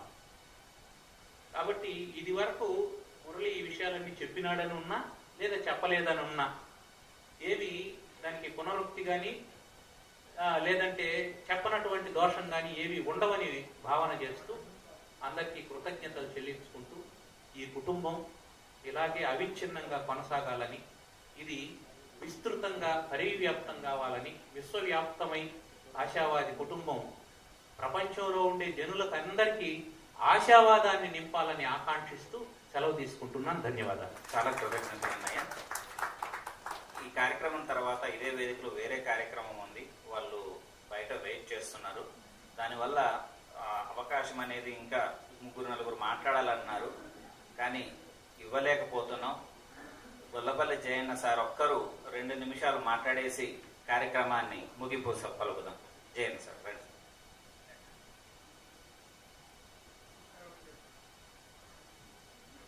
సభకు నమస్కారం. ఎందుకంటే ఇప్పుడే ఆయన గురించి పెద్దలందరూ సాహిత్యకారులే కాబట్టి నేను సాహిత్యానికి సంబంధించిన వాడిని కాదు. ఒక ఆశావాది కుటుంబానికి, ఎందుకంటే అందరూ చెప్పారు ఆయన ఒక పెద్ద కుటుంబాన్ని ఆత్మీయత సంపాదించుకున్న వాళ్ళల్లో నేను ఒకరిగా, నాకు ఆయనకున్న ఆత్మీయత దగ్గర 25 సంవత్సరాలు ఆయనతో కలిసి తిరిగినది. నేను చిత్రకారుని, శిల్పిగా, ఆయన మా ఇద్దరి మధ్య సంభాషణ మా ఇద్దరిని ఆశావాది కుటుంబంలో ఒక కుటుంబ సభ్యునిగా నన్ను చేసింది. ఈ ఆశావాది లోగో, ఆయన పోర్ట్రైట్ ఇవన్నీ తయారు చేసి ఈ ఆశావాది సంస్థను 3 పువ్వులు 6 కాయలుగా ఎల్లప్పుడూ ఇది సాగాలనే ఉద్దేశంతోనే ఈ కార్యక్రమానికి నేను నా వంతు ఒక చిన్న హెల్ప్గా వాళ్ళకు నిలుస్తున్నాను. వాళ్ళు ఈ కార్యక్రమాన్ని ఈరోజు హైదరాబాద్లో వాళ్ళే పూనుకొని ఒక మంచి మీటింగ్ అందరితోటి జూమ్లో ఏర్పాటు చేసి ఇక్కడ చేయాలని చెప్పి శిరీష గారు వీళ్ళందరూ కలిసి ఈ కార్యక్రమం హైదరాబాద్ రవీంద్ర భారతి ఇక్కడ నిర్వహించాలన్నందుకు దానికి నేను ఒక సహాయకునిగా కొంచెం హెల్ప్ చేశాను. అట్లాగే ఆయనతో ఇంకా మాట్లాడాల్సిన విషయాలు చాలా ఉన్నాయి, కానీ మన ఆనందాల మురళి గారు వాళ్ళు పెద్ద వాళ్ళు మాట్లాడినాక ఇంకా మనము అంత విషయాలు చెప్పలేం. కాబట్టి ఈ సాహితీ కుటుంబం అనేది ఆశావాది గారు ఒక ఆయనలో క్రమశిక్షణ అనేది ఆయనతో నడిచిన ఒక్కరోజు నడిచిన 100 రోజులు నడిచిన ఆయన నుంచి క్రమశిక్షణ నేర్చు ఆ మనిషి వ్యక్తిని ఎవరు వదలరు. అలాంటి గొప్ప వ్యక్తి ఒక పెద్ద కుటుంబాన్ని మనకు సంపాదించారని చెప్పేసి ఆశిస్తూ నాకు ఈ అవకాశం ఇచ్చిన ఆశావాది కుటుంబానికి ధన్యవాదాలు తెలియజేసుకుంటూ ప్రవేశిస్తున్నాను. ఈ కార్యక్రమానికి ప్రత్యక్షంగాను పరోక్షంగాను లక్ష్మీ మానస, ఏల్చెల్ నరసింహులు, జయన్న సారు, ఇంకా చాలా మంది చాలా రకాలుగా సహాయ సహకారాలు అందించారు. అందరికీ కూడా సాహిత్య కుటుంబం తరపున కృతజ్ఞతలు తెలియజేసుకుంటాం, ధన్యవాదాలు తెలుసుకుంటాం. చివరిగా నాన్నగారి పద్యంతో ఈ కార్యక్రమాన్ని ముగిస్తాను. ఏ దేవి కల్మియో ఈనను దీవించి పెద్దల మధ్యన పేర్మి నిల్పే, ఏ గురు కరుణమో ఈ వాక్య బంధాల మతి తోడ జత కూడి మలయ చేసే, ఏ గుప్త రూపమో ఎలయించిన నిపుడు ఏ నీడకా నీడ నెలమిగాచే, ఏ నాటి వందమో ఈనాటి కొనకూడి సాహిత్య వీధుల శక్తి పెంచే, అది పురాత సుకృతంబు అది పునీత మద్భాగ్యోన్నతంబు అయ్యది అలేక ఈ ప్రకాశమాశావాది ఎన్నడగు ఈ మధుర మధుస్మృతి నాకెట్లు కలుగు అని నాన్నగారు తన యొక్క జన్మ సుకృతత్వం ఎలా కలిగిందో ఏం కలిగిందో తెలు ఈ గొప్ప స్థితికి వచ్చానని చెప్పి అందరినీ గురించి చెప్పినటువంటి ఈ యొక్క పద్యంతో ఈ కార్యక్రమాన్ని ముగిస్తున్నాము. అందరికీ కృతజ్ఞతలండి. చాలా చాలా ధన్యవాదాలు. చాలా మంది నిరాశపడ్డారు, మాట్లాడాలని అడిగిన వారు ఉన్నారు, కానీ బయట వెయిట్ చేస్తున్నారు సార్. వాళ్ళని కాదనలేక కార్యక్రమాన్ని ముగిస్తున్నాం, క్షమించాలి.